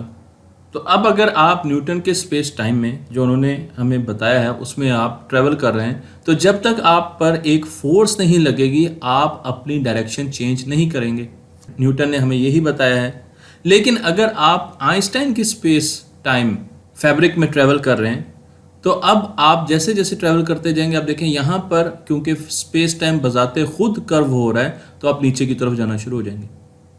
आप स्ट्रेट पाथ में मूव कर रहे हैं लेकिन देखने वाले को ऐसा लगेगा कि आप नीचे की तरफ जा रहे हैं और आप पर कोई फोर्स नहीं लगी, आप सिर्फ स्पेस टाइम के कर्वेचर को फॉलो कर रहे हैं, उसकी सरफेस को फॉलो कर रहे हैं। इस लिहाज से अब आपको अंदाजा हो गया होगा कि आइंस्टाइन ने बिल्कुल और तरीके से ग्रेविटी के बारे में सोचा और न्यूटन ने बिल्कुल और तरीके से ग्रेविटी के बारे में सोचा। मैं आपको एग्जांपल देता हूं कि सपोज एक तकिया है और आप देख सकते हैं कि इसको हम मॉडल करते हैं स्पेस टाइम से, और इसके बीच में मैं एक पत्थर रख देता हूं। तो आप देखेंगे कि तकिए में आपको छोटा सा शगाफ नज़र आएगा, वॉर्प करेगा, नीचे को हो जाएगा, बिल्कुल स्पेस टाइम ऐसे बेंड करता है। और अगर मैं तकिए पर बड़ा पत्थर रख दूंगा तो ज़्यादा बड़ा शगाफ नज़र आएगा। तो जब मैटर बड़ा होगा, मसलन सूरज होगा, तो स्पेस टाइम ज़्यादा बेंड होगा, लेकिन ज़मीन कम स्पेस टाइम को बेंड कर सकेगी, चांद उससे भी कम स्पेस टाइम को बेंड कर सकेगा, ब्लैक होल्स बहुत ज़्यादा स्पेस टाइम को बेंड करेंगे। तो जितना ज़्यादा मैटर किसी भी बॉडी में कंटेन किया जाएगा या होगा उतना ही वो स्पेस टाइम को बेंड करेगी। तो मैं आपको यहाँ पर फिर स्पेस टाइम दिखा रहा हूँ। तो ज़मीन ने देखें, ज़मीन के पास आपको बड़ा गड़ा नज़र आ रहा है जबकि चांद के पास आपको छोटा गड़ा नज़र आ रहा है। अब जब कोई भी चीज़ ज़मीन की तरफ जाएगी तो वो आहिस्ता आहिस्ता स्पेस टाइम को बेंड होते हुए महसूस करेगी। इसी तरीके से जब स्पेस टाइम बेंड होते हैं तो चीज़ें स्ट्रेट लाइन में मूव करती हैं, लेकिन जिस सतह पर वो मूव कर रही हैं वही अगर बेंड हो चुका है तो आपको लगेगा कि चीज़ें सर्कुलर मूव कर रही हैं, क्योंकि स्पेस टाइम यहाँ पर एक फनल की तरह हो चुका है, एक कीफ की तरह हो चुका है। और अगर ये स्पेस टाइम बेंड ना हो तो ये प्लैनेट सीधा निकल जाए, स्ट्रेट लाइन में मूव कर जाए। ये बिल्कुल ऐसे ही है जैसे हम जहाज़ों को एक जगह से दूसरी जगह लेके जाते हैं तो शॉर्टेस्ट पाथ अगर एक सफ़े पे बनाया जाए, सिंपल पेज पे बनाया जाए तो 2 पॉइंट्स के दरमियान स्ट्रेट लाइन होती है। लेकिन आप अगर शॉर्टेस्ट पाथ ग्लोब पर बनाएं, ज़मीन का जो ग्लोब है उस पर बनाएं, तो वो एक कर्व पाथ होगा। और उसकी वजह यह है कि हमारे पास 2 किस्म की ज्योमेट्री होती है, यूक्लिडियन ज्योमेट्री और नॉन यूक्लिडियन ज्योमेट्री। वो ज्योमेट्री जो कर्व सरफेसेस पर बनाई जाती है या बनती है उसे हम अमूमन अपनी किताबों में नहीं पढ़ते, लेकिन इस वक्त मैं आपको कर्व सरफेसेस की ज्योमेट्री पढ़ाने की कोशिश कर रहा हूँ जिसमें शॉर्टेस्ट पाथ एक आर्क होता है, एक कर्व्ड लाइन होती है। इसलिए जब भी आप ऐसी सतहों को पढ़ेंगे, सरफेसेस को पढ़ेंगे जो कि कर्व हैं, तो वहाँ पर आपको डिफरेंट ज्योमेट्री का इस्तेमाल करना पड़ेगा। मसलन मैं एक पहाड़ी की चोटी पे खड़ा हूँ और मैंने सीधा नीचे आना है, मैं बड़े आराम से नीचे आ सकता था अगर ये पहाड़ी बिल्कुल प्लेन होती, लेकिन आप देख सकते हैं कि ये तो प्लेन नहीं है। इसकी सर्फेसिस में तो बहुत जगह पर बेंड हैं, कर्व हैं, स्लाइड्स हैं, स्लोप्स हैं, आपको यहाँ पर नज़र आ रहा है। तो जब मैं नीचे की तरफ आऊँगा तो कभी मैं यहाँ पर तेज़ी से इस तरफ नीचे को आऊँगा, कभी मुझे आगे की तरफ आना पड़ेगा, कभी मुझे लेफ़्ट की तरफ जाना पड़ेगा, दाईं तरफ जाना पड़ेगा। हालांकि मैं स्ट्रेट लाइन में आने की कोशिश कर रहा हूँ, लेकिन क्योंकि जिस सरफेस पे मैं आ रहा हूँ वो जगह जगह से उसमें कर्वेचर है, उसमें बेंड्स हैं, इसलिए आपको देखते हुए ये फील होगा कि शायद मुझ पर एक फोर्स एक्ट कर रही है जो मुझे दाएं बाएं आगे पीछे लेके जा रही है, लेकिन हकीकत में कोई फोर्स एग्जिस्ट नहीं करती। यही चीज़ मैं आपको यहाँ पर एक सरफेस में दिखाता हूँ जिसको हमने बेंड किया। तो आप गाड़ी को देखिएगा, गाड़ी जब जाएगी तो गाड़ी आहिस्ता आहिस्ता बेंड होना शुरू हो जाएगी और आपको ये लगेगा कि गाड़ी पर कोई एक्सटर्नल फोर्स लग रही है, यहाँ पर एक्सटर्नल फोर्स लग रही है, बेंड हो रही है, लेकिन गाड़ी बेंड नहीं हो रही। गाड़ी इस स्ट्रेट पाथ को लेके आगे जा रही है जो कि कर्व्ड सरफेस पर है। क्योंकि ये स्ट्रेट लाइन या स्ट्रेट सड़क एक कर्व्ड सरफेस पे है, इसलिए हमें यह लगता है कि शायद गाड़ी पर एक फोर्स एग्जिस्ट कर रही है, एक फोर्स एक्सर्ट कर रही है। बिल्कुल ऐसे ही जब स्पेस टाइम कर्व होता है तो हमें ऐसा फील होता है कि हर चीज़ ज़मीन की तरफ गिर रही है और उस फोर्स को हम ग्रेविटी का नाम देते हैं। एक और एग्जांपल मैं आपको देता हूँ इस घिया कद्दू की, जिसके ऊपर हमने 2 बीटल्स को रवाना किया। ये पैरेलल हैं, इनके दरमियान हमने रेस करवा दी। अब होना तो ये चाहिए कि क्योंकि ये लाइंस पैरेलल हैं तो ये हमेशा इन्हीं लाइंस पर चलते रहें और आपस में कभी ना मिलें, लेकिन क्योंकि ये लाइन कर्व्ड हैं और ये पूरी की पूरी सरफेस कर्व्ड है तो इस वजह से एक पॉइंट ऐसा आएगा जिस पर ये दोनों बीटल्स मिल जाएंगे। तो जब हम कर्व्ड सरफेसेस पर मूव कर रहे होते हैं, अब आपको ऐसा लगेगा कि जैसे इन पर एक फोर्स लगाई गई है जिसकी वजह से ये एक दूसरे के करीब होते गए, हालांकि कोई फोर्स नहीं लगाई गई। इसी तरीके से कर्व्ड सरफेसेस पर यह भी हो सकता है कि एक दूसरे से दूर चले जाएं। इस पर मैं पूरी एक वीडियो बना चुका हूँ 100 years ऑफ रिलेटिविटी, और उसमें मैंने जियोडेसिक पाथ और नॉन यूक्लिडियन ज्योमेट्री के बारे में बहुत डिटेल में बात की है, जो कि आप देख सकते हैं। आइंस्टाइन ने हमें यह भी बताया कि मैटर टाइम को स्लो करता है। तो अगर क्लॉक ज़मीन के पास है तो वो आहिस्ता आहिस्ता टिक करेगा, लेकिन जैसे जैसे वो ज़मीन से दूर होगा तो वो ज़्यादा तेज़ी से टिक करेगा। इसका मतलब ये है कि जहाँ पर ग्रेविटी ज़्यादा होती है वहाँ पर टाइम स्लो हो जाता है, और जहाँ पर ग्रेविटी कम होती है वहाँ पर टाइम तेज़ी से गुजरता है। अगर आप स्पेस में चले जाएं तो टाइम तेज़ी से गुजरेगा, और अगर आप ज़मीन, सूरज या ब्लैक होल के पास चले जाएं तो वहाँ पर टाइम स्लो गुजरेगा। बिल्कुल ऐसे ही अगर एक क्लॉक आपके पास ज़मीन पर है और वही क्लॉक, उसी तरीके का क्लॉक आपके पास सेटेलाइट में है, तो सेटेलाइट का क्लॉक आहिस्ता आहिस्ता ज़मीन के क्लॉक से आगे निकल जाए, क्योंकि वो तेज़ी से टिक कर रहा है, जबकि ज़मीन का क्लॉक आहिस्ता आहिस्ता टिक कर रहा है। लेकिन सेटेलाइट में और चीज़ें भी हमने जहन में रखनी होती हैं और वो उसकी स्पीड भी होती है, लेकिन मैंने आपको एक सिंपल एग्जाम्पल से बताया है कि किस तरीके से ग्रेविटी टाइम को भी अफेक्ट करती है। और अब हम चलते हैं प्रोफेसर जिम खलीली की तरफ, जो कि यूके के एक बहुत बड़े प्रोफेसर हैं, और उन्होंने रिसेंटली एक एप्लीकेशन बनाई है। उस एप्लीकेशन को उन्होंने लॉन्च किया, BBC के लिए एप्लीकेशन बनाई, जो कि आपको बताती है कि आपका टाइम कितनी तेज़ी से फ़्लो कर रहा है। अगर आप गाड़ी में बैठते हैं तो आपका टाइम कितनी तेज़ी से फ़्लो करता है, अगर आप खड़े रहते हैं, अगर आप हाइट पे जाते हैं आप, तो वो तमाम चीज़ें, फैक्टर्स उसको काउंट करता है, उसकी क्वेश्चंस में फिल की जाती हैं, और उसके बाद ये बताता है कि आपका टाइम कितनी तेज़ी से गुजर रहा है। और हो सकता है कि आपका टाइम और साथ वाले का टाइम डिफरेंट हो, उनका फ़्लो डिफरेंट हो, उनके टिक्स डिफरेंट हो, उनकी स्पीड डिफरेंट हो गुजरने की। इसका मतलब ये है कि जुपिटर, जिसकी ग्रेविटी तकरीबन 3 गुना ज़्यादा है ज़मीन से, वहाँ पर टाइम बहुत स्लो होगा, वहाँ पर टाइम बहुत स्लो टिक करेगा। और अगर आप यहाँ पर देख लें तो यहाँ पर आपको मैं बता दूँ कि टाइम मरकरी पर, क्योंकि इसकी ग्रेविटी कम है, तो यहाँ पर तेज़ होगा।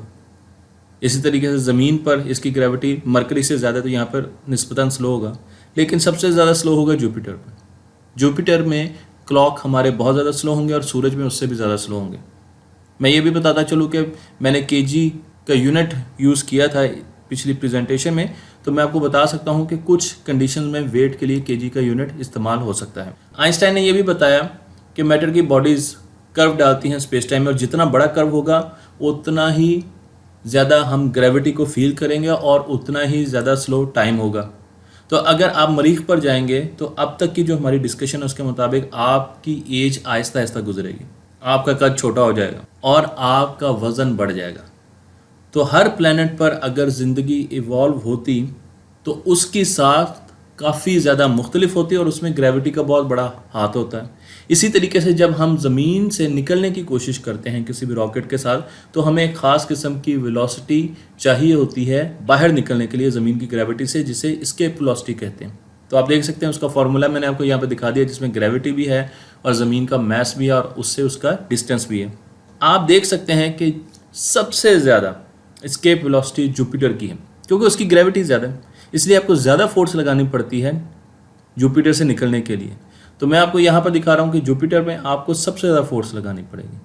उसके बाद आप देख सकते हैं कि आपको सैटर्न पर भी एस्केप वेलोसिटी इसकी ज़्यादा है। इसी तरीके से आप बाकी जगह पर भी देख सकते हैं। तो अगर आपने स्पेस में ट्रैवल करना है तो उसमें भी आपको ग्रेविटी का बहुत ज़्यादा ख्याल रखना होता है और आपको फ्यूल भी उसी लिहाज से एंगेज करना होता है जितनी ज़्यादा ग्रेविटी होती है। मैटर की बनी हुई बॉडीज़ स्पेस टाइम में बैंड्स डालती हैं और आप देख सकते हैं कि यहाँ पर सूरज ने स्पेस टाइम को बैंड कर दिया। लेकिन अगर रोशनी आएगी तो रोशनी भी इस बैंड से होती हुई जाएगी और हमें ऐसा लगेगा कि रोशनी कर्व हो रही है, लेकिन रोशनी स्ट्रेट पाथ ले रही है। स्पेस टाइम कर्व है। ये बहुत अहम चीज़ है जो कि आपने ख्याल रखना है। तो सूरज के गिर्द जब हम बात करते हैं तो छोटे सूरज के गिर्द कम बैंड होता है, लेकिन कई बड़े सूरज होते हैं जिनके गिर्द बहुत ज़्यादा स्पेस टाइम वॉर्प करता है, बहुत ज़्यादा बैंड आपको नज़र आता है। और जब भी रोशनी गुजरती है, अब आप देखें यहाँ पर स्पेस टाइम में कोई बैंड नहीं, तो स्ट्रेट लाइन में रोशनी गुजरेगी। जैसे मैं यहाँ पर एक मैटर की बॉडी रखूँगा तो अब स्पेस टाइम बैंड हो रहा है, तो आपको लगेगा कि रोशनी भी आहिस्ता आहिस्ता बैंड हो रही है। ज़मीन पर जो रोशनी पहुँचती है, अगर उसके बीच में कोई बहुत बड़ी मैटर की चीज़ है, प्लैनेट है, चाहे सूरज है या स्टार्स हैं, तो आपको दूर की चीज़ें डिफरेंट लोकेशन पे नज़र आएंगी, जिस पर मैं एक वीडियो बना चुका हूं और आप उस वीडियो को जाकर देख सकते हैं। तो स्पेस टाइम में वार्प्स भी मुख्तलिफ़ किस्म के होते हैं। सूरज छोटे वार्प्स डालते हैं, वाइट ड्वार्फ बड़े वार्प्स डालते हैं, न्यूट्रॉन स्टार उनसे भी बड़े गड्ढे डालते हैं और ब्लैक होल सबसे बड़े गड्ढे डालते हैं। तो हमारी कायनात में अगर देखें तो जब सूरज गड्ढा डालता है तो उसके गिर्द छोटे छोटे प्लैनेट्स घूमना शुरू कर देते हैं। लेकिन सूरज कैसे घूमता है? गैलेक्सी के बीच में हमारे ब्लैक होल होता है, तो उसका वॉर्प, उसका स्पेस टाइम कर्वेचर बहुत ज़्यादा बड़ा होता है, उसका गड़ा बहुत बड़ा होता है। तो सूरज आहिस्ता आहिस्ता सारे सूरज उसके गिर्द घूमते हैं। तो ये पूरी एक हिरार्की है कि सूरज के शिगाफ के गिर्द प्लैनेट्स घूमते हैं और ब्लैक होल के शिगाफ के गिर्द, जो कि स्पेस टाइम में होता है, तमाम सूरज घूमते हैं। और जब हम टाइम को ब्लैक होल के पास लेके जाते हैं तो टाइम आहिस्ता आहिस्ता स्लो होना शुरू हो जाता है और उसकी वजह है कि ब्लैक होल की ग्रेविटी बहुत ज़्यादा है। तो मैं आपको यहाँ पे दिखा रहा हूँ कि इस वक्त ये दोनों एक ही टाइम पर चल रहे हैं। जो क्लॉक दूर है ऑब्जर्वर और जो क्लॉक ब्लैक होल के पास है, लेकिन बहुत ज़्यादा पास नहीं है। फिर जैसे जैसे वो और ज़्यादा पास हुआ तो आप देखें ये क्लॉक पीछे रह गया, क्योंकि ये क्लॉक स्लो हो गया ग्रेविटी की वजह से। और जब ये इवेंट होराइजन के आगे चला गया तो ये फ्रीज हो जाता है क्लॉक। आपको अब यही टाइम नज़र आएगा, जबकि बाहर आप देखें तो क्लॉक पर टाइम बढ़ता जा रहा है। इसका मतलब यह है कि हमारी उम्रों का और टाइम का भी ग्रेविटी के साथ बहुत गहरा ताल्लुक है। तो ग्रेविटी को अगर आसान तरीके से मैं बताऊं तो ये एक रेगिस्तान में रेत है और टाइम एक गाड़ी है। जहां पर ग्रेविटी ज़्यादा होगी वहां पर गाड़ी की रफ्तार कम होना शुरू हो जाएगी। जहां पर रेत ज़्यादा होगी वहां पर गाड़ी की रफ्तार कम होगी। तो जहां पर ग्रेविटी ज़्यादा होगी वहां पर टाइम की रफ्तार कम होना शुरू हो जाएगी और जहां पर ग्रेविटी कम होगी वहां पर टाइम की रफ्तार तेज़ होना शुरू हो जाएगी।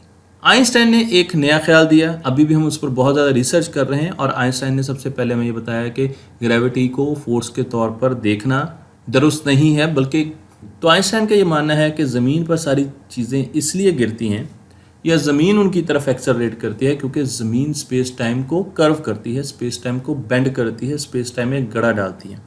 और उसकी वजह से जो इफेक्ट आता है उसमें हमें महसूस होता है कि शायद हम पर या बाकी चीज़ों पर एक फोर्स एक्ट कर रही है, जिसे हम ग्रेविटी कहते हैं। हालांकि ग्रेविटी स्पेस टाइम का बैंड है, जबकि न्यूटन का ये कहना था कि ग्रेविटी दो चीज़ों के दरमियान एक म्यूचुअल अट्रैक्शन की फोर्स है। आगे भी हम ग्रेविटी को डिस्कस करेंगे और बताएंगे कि ग्रेविटी हमें दुनिया और कायनात के बारे में कैसे इन्फॉर्मेशन दे रही है।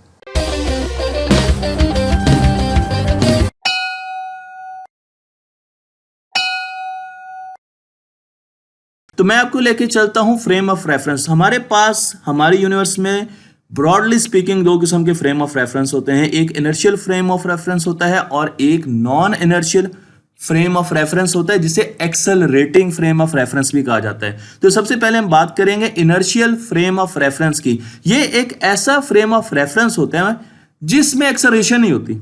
मसलन अगर आपकी गाड़ी कांस्टेंट वेलोसिटी के साथ मूव कर रही है तो ये एक्सेलरेट नहीं कर रही।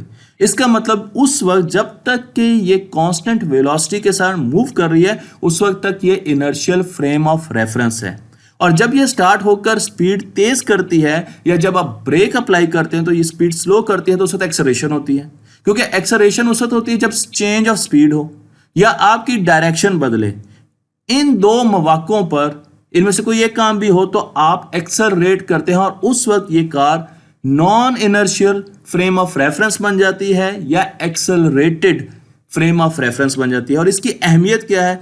इसकी अहमियत यह है कि अगर मेरे पास एक और फ्रेम ऑफ रेफरेंस है और मेरे पास ये गाड़ी इनर्शियल फ्रेम ऑफ रेफरेंस है और उसकी वेलोसिटी इसके कंपैरिजन में कांस्टेंट है तो वो भी एक इनर्शियल फ्रेम ऑफ रेफरेंस होगी।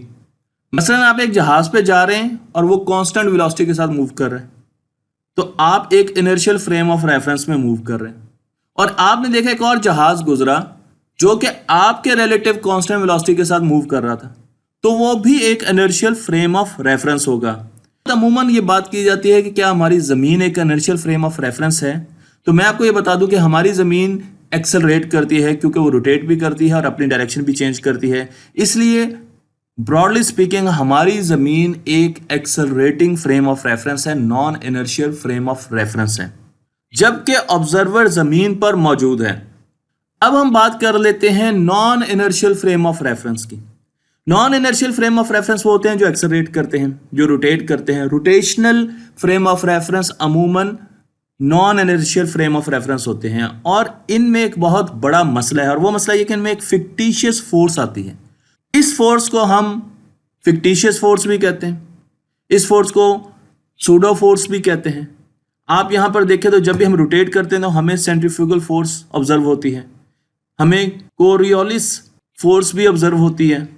तो ये वो फोर्स है जो कि एक्सेलरेटेड फ्रेम ऑफ रेफरेंस में आ जाते हैं। तो आप जब कैलकुलेशन कर रहे हैं तो आपको पता होना चाहिए कि आप किस फ्रेम ऑफ रेफरेंस से कैलकुलेट कर रहे हैं। अगर आप इनर्शियल फ्रेम ऑफ रेफरेंस में कैलकुलेशंस कर रहे हैं तो फिर तो इस फोर्स का सवाल ही नहीं पैदा होता है। लेकिन अगर आप non inertial frame of reference में कैलकुलेशंस कर रहे हैं या कोई एक्सपेरिमेंट कर रहे हैं तो फिर इस फोर्स को आपको अपनी इक्वेशन से निकालना होगा। अगर आपने ये गलती कर दी कि आपने इस फिक्टिशियस फोर्स को नहीं निकाला तो आपकी सारी कैलकुलेशन गलत हो जाएंगी। इस वक्त हम फिजिक्स के लॉज इनर्शियल और non inertial frame of reference में अच्छे तरीके से समझते हैं और हम ये भी समझते हैं कि जब भी हम non inertial frame of reference में जाएंगे तो फिक्टिशियस फोर्स आएगी और उसको हमने खत्म करना है। तो इस तरीके से हम कैलकुलेशंस कर सकते हैं। इस फिक्टिशियस फोर्स को, जिसका नाम सूडो फोर्स है, फिक्टिशियस फोर्स है, हमें अपनी कैलकुलेशन से बाहर निकालना होता है। स्पेशल थ्योरी ऑफ रिलेटिविटी में हमने इनर्शियल फ्रेम ऑफ रेफरेंसेस को डिस्कस किया, लेकिन स्पेशल थ्योरी ऑफ रिलेटिविटी को देने के बाद आइंस्टाइन ने ग्रेविटी पर काम करना शुरू कर दिया। आइंस्टाइन चाहते थे कि वो ग्रेविटी को समझ सकें और उसके साथ साथ वो ये भी देखना चाहते थे कि non inertial frame of reference में स्पेशल थ्योरी ऑफ रिलेटिविटी कैसे बिहेव करेगी और उसकी क्या शक्ल निकल कर सामने आएगी। उन्होंने इसके लिए हमें जनरल थ्योरी ऑफ रिलेटिविटी दी। लेकिन सबसे पहले जनरल थ्योरी ऑफ रिलेटिविटी को डिस्कस करने से पहले हमें एक प्रिंसिपल पढ़ना होगा जिसे इक्विवेलेंस प्रिंसिपल कहा जाता है। हम एक एक्सपेरिमेंट करते हैं और हम अज्यूम करते हैं कि आप एक एलिवेटर में मौजूद हैं। आपके पाँव स्टिकी बूट्स की वजह से एलिवेटर के नीचे जमीन पर लगे हुए हैं, लेकिन बॉल आपके हाथ में है और अगर आप बॉल छोड़ेंगे क्योंकि आप स्पेस में मौजूद है तो बॉल फ्लोट करेगी। आप फ्लोट नहीं करेंगे क्योंकि आपने स्टिकी शूज पहने हुए हैं। लेकिन अब इमेजिन कीजिए कि इस एलिवेटर को हम एक्सेलरेट करवाते हैं। अब ये एक non inertial frame of reference बन चुका है, तो जब ये एक्सेलरेट करेगा और ऊपर की तरफ जाएगा तो बॉल पर एक फोर्स फील होगी, अपने ऊपर भी आपको फोर्स फील होगी और बॉल आपके पाँव में गिर जाएगी। आपको हर जगह पर, हर पॉइंट पर एक फोर्स फील्ड होगी। इसे हम फोर्स फील्ड कहते हैं। और इस एक्सेलरेशन को हम न्यूटन के सेकंड लॉ से निकाल सकते हैं। तो आपको ये फील होगा कि आप पर एक फोर्स एक्ट कर रही है, हालांकि आपका एलिवेटर एक्सेलरेशन के साथ ऊपर की तरफ मूव कर रहा है। इसी तरीके से हम दूसरा एक्सपेरिमेंट लेते हैं और आपके पास एक बीम ऑफ लाइट है, फ्लैश लाइट है, आपने उसको शाइन किया। तो जब आपने उसको शाइन किया, वहां से फोटोन निकले, वो स्ट्रेट लाइन में गए, एलिवेटर की दीवार से रिफ्लेक्ट हुए और वापस आ गए। क्योंकि इस वक्त आप एक इनर्शियल फ्रेम ऑफ रेफरेंस में हैं, अब वही फ्रेम ऑफ रेफरेंस एक्सेलरेट करेगा। तो जब ये एक्सेलरेट करेगा, आप वही लाइट दोबारा शाइन करें तो आपको लाइट आहिस्ता आहिस्ता बेंड होती हुई नजर आएगी, आपको लाइट में बेंडिंग नजर आएगी। हम एक दूसरा एक्सपेरिमेंट लेते हैं और एक आदमी को एलिवेटर के बाहर खड़ा कर देते हैं। तो इस वक्त वो एक इनर्शियल फ्रेम ऑफ रेफरेंस में एक ऑब्जर्वर मौजूद है और दोबारा हम एक्सेलरेटर को एक्सेलरेशन के साथ मूव करवाते हैं। तो उस आदमी को क्या नजर आएगा? उसको नजर आएगा कि फुटबॉल या बॉल अपनी जगह पर खड़ी है और एलिवेटर आहिस्ता आहिस्ता ऊपर जा रहा है। उसे कोई फोर्स महसूस नहीं होगी आपके या बॉल के ऊपर लगती हुई। उसकी ऑब्जर्वेशन आपसे बिल्कुल डिफरेंट होगी कि एलिवेटर ऊपर गया और फुटबॉल अपनी जगह पर मौजूद है। इसी तरीके से जब लाइट को फ्लैश करेंगे और एक्सेलरेट करेगा तो उसको लाइट हमेशा स्ट्रेट पाथ में नजर आएगी। आपको लगेगा लाइट बेंड हो रही है क्योंकि आप एलिवेटर में हैं, उसको हमेशा लाइट स्ट्रेट पाथ में नजर आएगी। लेकिन सवाल यह है कि हम किसकी बात को सही माने, आपकी बात को सही माने या फिर उन साहब की बात को सही माने जो एलिवेटर के बाहर खड़े हैं। आइंस्टाइन से पहले लोगों का यह ख्याल था कि जो इनर्शियल फ्रेम ऑफ रेफरेंस में साहब खड़े हैं, जो कि एलिवेटर से बाहर हैं, वो ठीक कह रहे हैं, और जो लोग इनर्शियल फ्रेम ऑफ रेफरेंस के अंदर हैं, जो लिफ्ट के अंदर हैं, एलिवेटर के अंदर साहब हैं, उनको सही नहीं माना जा सकता। लेकिन जनरल थ्योरी ऑफ रिलेटिविटी ने कहा कि दोनों अपनी जगह पर सही बात कर रहे हैं। क्योंकि दोनों के फ्रेम ऑफ रेफरेंस डिफरेंट हैं, इसलिए दोनों की ऑब्जर्वेशन अपनी अपनी जगह वैलिड है।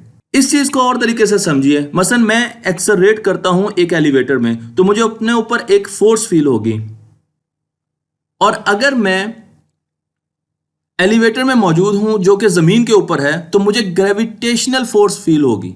तो आप देख सकते हैं कि दोनों तरफ आपको फोर्स फील हो रही है। एक तरफ आप ऊपर को एक्सेलरेट कर रहे हैं, जबकि दूसरी तरफ आप एक मैटर के पास, मैसिव ऑब्जेक्ट के पास खड़े हैं और आपको एक्सेलरेशन नजर आ रही है। हमें पता है कि जमीन की जो ग्रेविटी है वो 9.81 मीटर पर सेकंड स्क्वायर है। तो अगर इसी एक्सेलरेशन के साथ मूव करूंगा तो बॉल बिल्कुल वैसे ही बिहेव करेगी, उस पर वैसी फोर्स लगेगी जो जमीन की ग्रेविटेशनल फोर्स में मेरे ऊपर लगती है। तो मैं यूं कह सकता हूं कि अगर मैं एक एक्सेलरेटेड फ्रेम ऑफ रेफरेंस में हूं या मैं रेस्ट पे हूं और ग्रेविटेशनल फील्ड में हूं, मुझे मालूम नहीं होगा कि इस वक्त मैं एक्सेलरेट कर रहा हूं या मैं एक ग्रेविटेशनल फील्ड में मौजूद हूं। दोनों का असर मेरे ऊपर एक जैसा होगा। इसका मतलब यह है कि एक्सेलरेशन और ग्रेविटी में एक ताल्लुक मौजूद है, और अगर आपको एलिवेटर के बाहर देखने ना दिया जाए तो आपको इनका फर्क नहीं पता चलेगा। इसे इक्विवेलेंस प्रिंसिपल कहा जाता है। मैस को हम दो तरीकों से बयान कर सकते हैं, इनर्शियल मैस और ग्रेविटेशनल मैस। इनर्शियल मैस की अगर बात करें तो हमें न्यूटन के सेकंड लॉ ऑफ मोशन से इनर्शियल मैस मिलता है। मतलब मेरे पास यहां पर दो किस्म की बकेट्स हैं, इस बकेट पे मैं थोड़ा सा जोर लगाऊंगा, फोर्स लगाऊंगा तो ये मूव कर जाएगी। इसको मूव करवाने के लिए मुझे बहुत ज्यादा फोर्स की जरूरत नहीं पड़ेगी, इसलिए इसका इनर्शिया कम है। और इस बकेट को जो कि सैंड से भरी हुई है, इस पर मुझे ज्यादा फोर्स लगाने की जरूरत है, इसलिए इसका इनर्शिया भी ज्यादा है। इसी तरीके से जब चीजों को रोकते हैं तो जो चीज ज्यादा फोर्स लेती है रुकने में, उसका इनर्शिया ज्यादा है, और जिस चीज पर हमें कम फोर्स लगाना पड़ता है, जिस ऑब्जेक्ट पे कम फोर्स लगाना पड़ता है, उसको रोकने के लिए उसका इनर्शिया कम है। लेकिन मैस एक फोर्स को भी रिप्रेजेंट करता है जो दो बॉडीज के दरमियान मौजूद होता है। तो इन दोनों में से कौन सी मिसाल, कौन सी डेफिनेशन ठीक है? गैलीलियो के एक्सपेरिमेंट को वेरीफाई करने के लिए चांद पर हथौड़ी और पर को एक साथ फेंका गया, और हमने ये देखा कि दोनों का मैस डिफरेंट था, लेकिन दोनों एक साथ चांद की जमीन पर गिरे। और ये कब हो सकता है? न्यूटन इस फिनोमिना को बताने में नाकाम रह चुके थे। उनको समझ नहीं आ रही थी कि इनर्शियल मैस और ग्रेविटेशनल मैस में क्या ताल्लुक है। लेकिन आइंस्टाइन ने हमें बताया कि ये उस वक्त हो सकता है जब इनर्शियल मैस और ग्रेविटेशनल मैस बराबर हों। और आइंस्टाइन ने हमें यह भी बताया कि इनर्शियल मैस और ग्रेविटेशनल मैस में इक्विवेलेंस प्रिंसिपल की वजह से एक ताल्लुक भी है, क्योंकि जब भी हम देखते हैं तो एक्सेलरेशन और ग्रेविटी को हम डिफरेंशिएट नहीं कर सकते।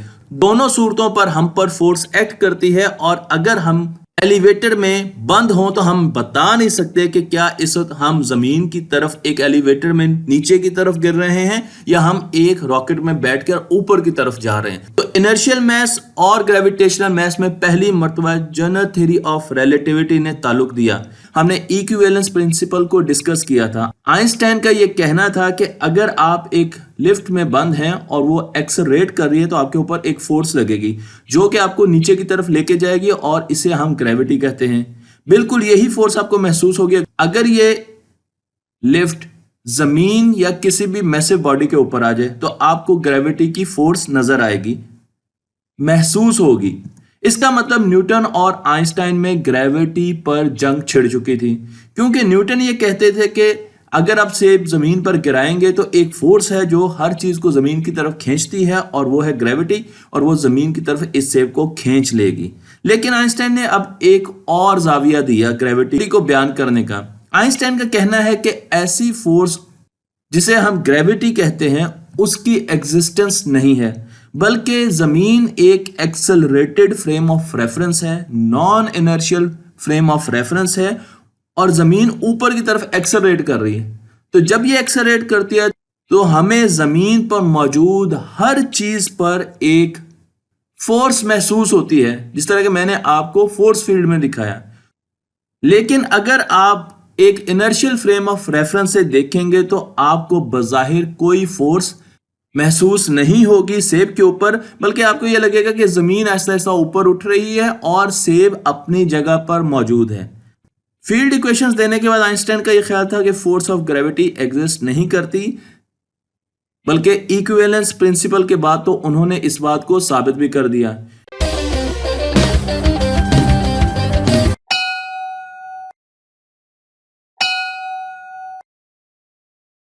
अज्यूम कीजिए कि आप एक तालाब में पत्थर फेंकते हैं, तो आप देखेंगे कि पत्थर से, जहां पत्थर गिरा है वहां से आपको एक लहर निकलती हुई नजर आएगी जो कि हर तरफ को फैल जाएगी।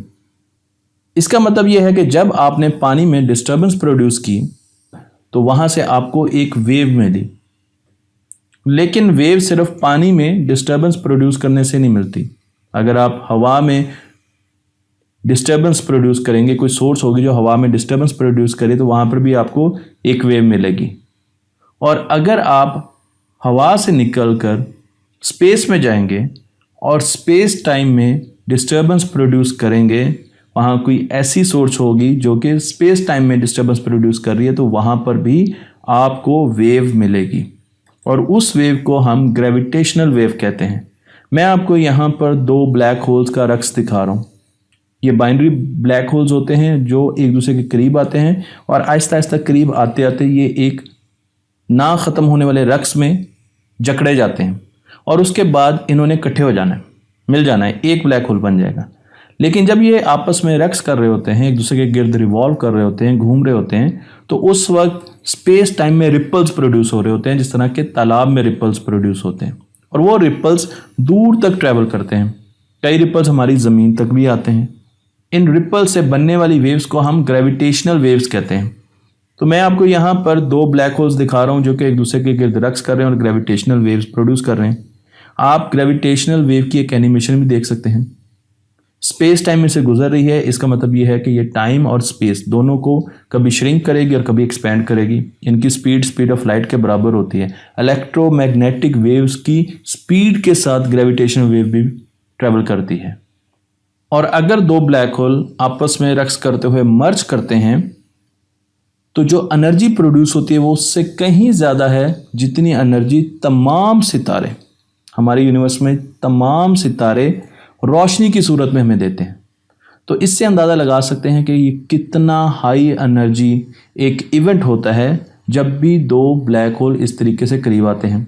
और जब वो ग्रेविटेशनल वेव्स प्रोड्यूस करते हैं तो मैं आपको यहाँ पर दिखा रहा हूँ कि ये स्पेस टाइम है और इसमें से ग्रेविटेशनल वेव गुजर रही है। तो आपको नज़र आएगा कि बिल्कुल ऐसे जैसे ऑसिलेशंस हो रही हैं, इसके अंदर साइनोसॉइडल वेव गुजर रही है, बिल्कुल आपको वैसी ही मूवमेंट्स नज़र आ रही होंगी। तो इसको सिंप्लीफाई करते हैं। मेरे पास ये एक स्पेस टाइम है, ये आप गुजारा देख रहे हैं बीच में, इस स्पेस टाइम का एक चंक ले लिया है, एक हिस्सा ले लिया। जब ग्रेविटेशनल वेव का एम्पलीट्यूड ज़ीरो होगा, इसका एम्पलीट्यूड ज़ीरो होगा, उस वक्त स्पेस टाइम नॉर्मल होगी। लेकिन जब ये पॉजिटिव एम्पलीट्यूड या क्रस्ट की तरफ पहुंचेगा, आप देख सकते हैं इसकी पॉजिटिव पीक है, तो आप देख सकते हैं कि स्पेस टाइम को लेफ्ट और राइट से ऐसे लग रहा है जैसे हमने कंप्रेस कर दिया, जबकि ऊपर और नीचे से वो चीज़ बाहर की तरफ निकल गई, एलोंगेट हो गई है। जब दोबारा एम्पलीट्यूड 0 होगा तो स्पेस टाइम दोबारा नॉर्मल हो जाएगा। इसी तरीके से जब हम नेगेटिव पीक की तरफ जाएंगे तो अब ऊपर और नीचे से कंप्रेस होगा स्पेस टाइम और लेफ्ट और राइट को निकल जाएगा, एलोंगेट हो जाएगा। और फिर हमारे पास जब ये एम्पलीट्यूड 0 होगा तो दोबारा स्पेस टाइम नॉर्मल हो जाएगा। अब एक वेव जब गुजर रही है और उसके बीच जो भी स्पेस टाइम और उसमें जो भी चीज़ मौजूद है, मसलन ज़मीन मौजूद है, तो जब वेव उसमें से पास करती है तो ज़मीन अपनी ओरिजिनल शेप लेगी, फिर वो एक तरफ से कंप्रेस होगी, फिर वो ओरिजिनल शेप लेगी, फिर वो दूसरी तरफ से कंप्रेस होगी, फिर वो ओरिजिनल शेप लेगी। तो ये सिर्फ मैंने आपको स्पेस का बताया है, लेकिन इसका इफेक्ट टाइम पर भी होता है। यही चीज़ मैंने आपको यहाँ पर दिखाई है, एक साइकिल दिखाया ग्रेविटेशनल वेव का। तो एक साइकिल के गुजरने में आप देखिए कि स्पेस टाइम नॉर्मल है। उसके बाद जैसे मेरे पास पॉजिटिव पीक आई, मेरे पास क्रस्ट आया, तो दोनों तरफ से लेफ्ट और साइड से ऐसे लगता है कि हमने इसको कंप्रेस कर दिया ज़मीन को, और ज़मीन की साख्त चेंज होगी, ऊपर और नीचे को बढ़ गई, एलोंगेट होगी। अब फिर मेरे पास 0 एम्पलीट्यूड आया तो दोबारा ज़मीन नॉर्मल होगी। फिर नेगेटिव एम्पलीट्यूड आया तो अब दूसरी तरफ यही हाल हुआ, ऊपर नीचे से कंप्रेस किया और लेफ्ट और राइट को ज़मीन बढ़ गई, एलोंगेट कर गई। तो फिर हमारे पास जब 0 एम्पलीट्यूड आया तो ज़मीन नॉर्मल होगी। अब अगर वेव्स गुजरती जा रही हैं तो ज़मीन इसी तरीके से श्रिंक कर रही है, एक्सपैंड कर रही है, श्रिंक कर रही है, एक्सपैंड कर रही है, श्रिंक कर रही है, एक्सपैंड कर रही है। इस वक्त तक जितनी भी ग्रेविटेशनल वेव्स हमने एक्सपीरियंस की हैं वो बहुत थोड़े मैग्नीट्यूड की थी, जो कि मैं आगे आपको बताऊंगा। लेकिन इमेजिन करें कि अगर एक बहुत बड़े मैग्नीट्यूड की ग्रेविटेशनल वेव गुजरे तो उसके बाद ज़मीन की क्या हालत होगी और ज़मीन पर रहने वालों की क्या हालत होगी। क्या ज़मीन पर आपको इस तरीके के खेत नज़र आना शुरू हो जाएंगे? क्या ज़मीन के ब्रिजेस आपको ऐसे नज़र आना शुरू होंगे? क्योंकि वो स्क्वीज भी कर रहे हैं, वो कंप्रेस भी हो रहे हैं और वो फैल भी रहे हैं। और ये काम स्पीड ऑफ लाइट की तेज़ी से हो रहा है, क्योंकि इसकी जो स्पीड है ग्रेविटेशनल वेव की, वो स्पीड ऑफ लाइट की रफ्तार से ये ट्रैवल करती है। तो हम इमेजिन नहीं कर सकते कि एक ग्रेविटेशनल वेव का जिसका एम्पलीट्यूड बहुत ज़्यादा हो वो ज़मीन पर किस किस्म की तबाही ला सकती है।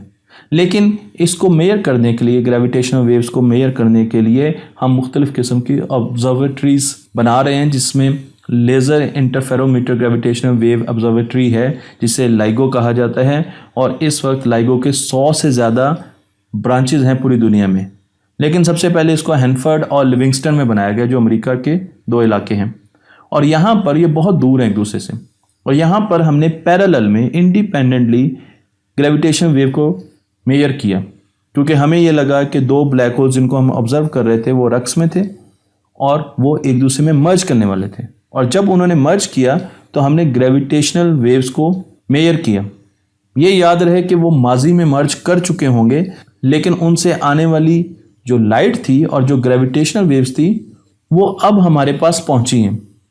तो जब हमने विर्गो में, ये विर्गो है यूरोप में, लिविंगस्टन और हैनफर्ड में, तीनों जगह पर इनको मेजर किया, ग्रेविटेशनल वेव्स को मेजर किया और आपस में कंपैरिजन किया, तो हमारे लिए बहुत हैरानकुन नताइज थे, जो कि मैं आगे डिस्कस करूंगा। लेकिन इनको मेजर करने के लिए हमें एक एल शेप स्ट्रक्चर बनाना पड़ता है। तो आप देखेंगे यहाँ पर एक स्ट्रक्चर है और इसमें क्या करते हैं, इसके एंड पर 2 मिरर्स हैं। यहाँ पर एक मिरर है और यहाँ पर एक मिरर है, और यहाँ पर मैं लेज़र बीम इंजेक्ट करता हूँ। तो यहाँ पर एक पार्शली रिफ्लेक्टेड मिरर रखा हुआ है हमने, जो कि कुछ बीम को इधर रिफ्लेक्ट कर देता है, कुछ को इधर कर देता है।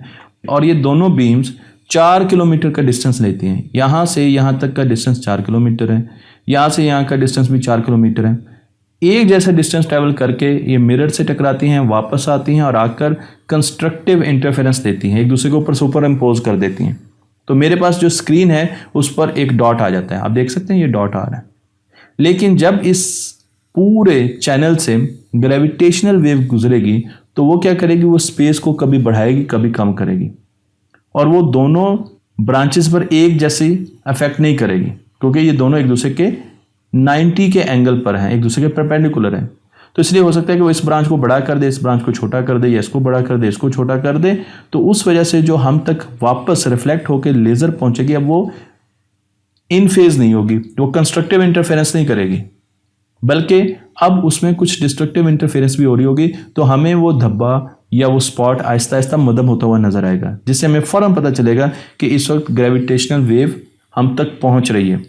इस चीज़ को प्रैक्टिकली मैं आपको यहाँ पर दिखा रहा हूँ। ये लाइगो ऑब्जर्वेटरी है, जिसमें आप देख सकते हैं कि 4 किलोमीटर की टनल है। इस टनल में वैक्यूम होता है और इसके एंड पर मिरर लगा होता है, जबकि लेज़र को यहाँ से इंजेक्ट किया जाता है।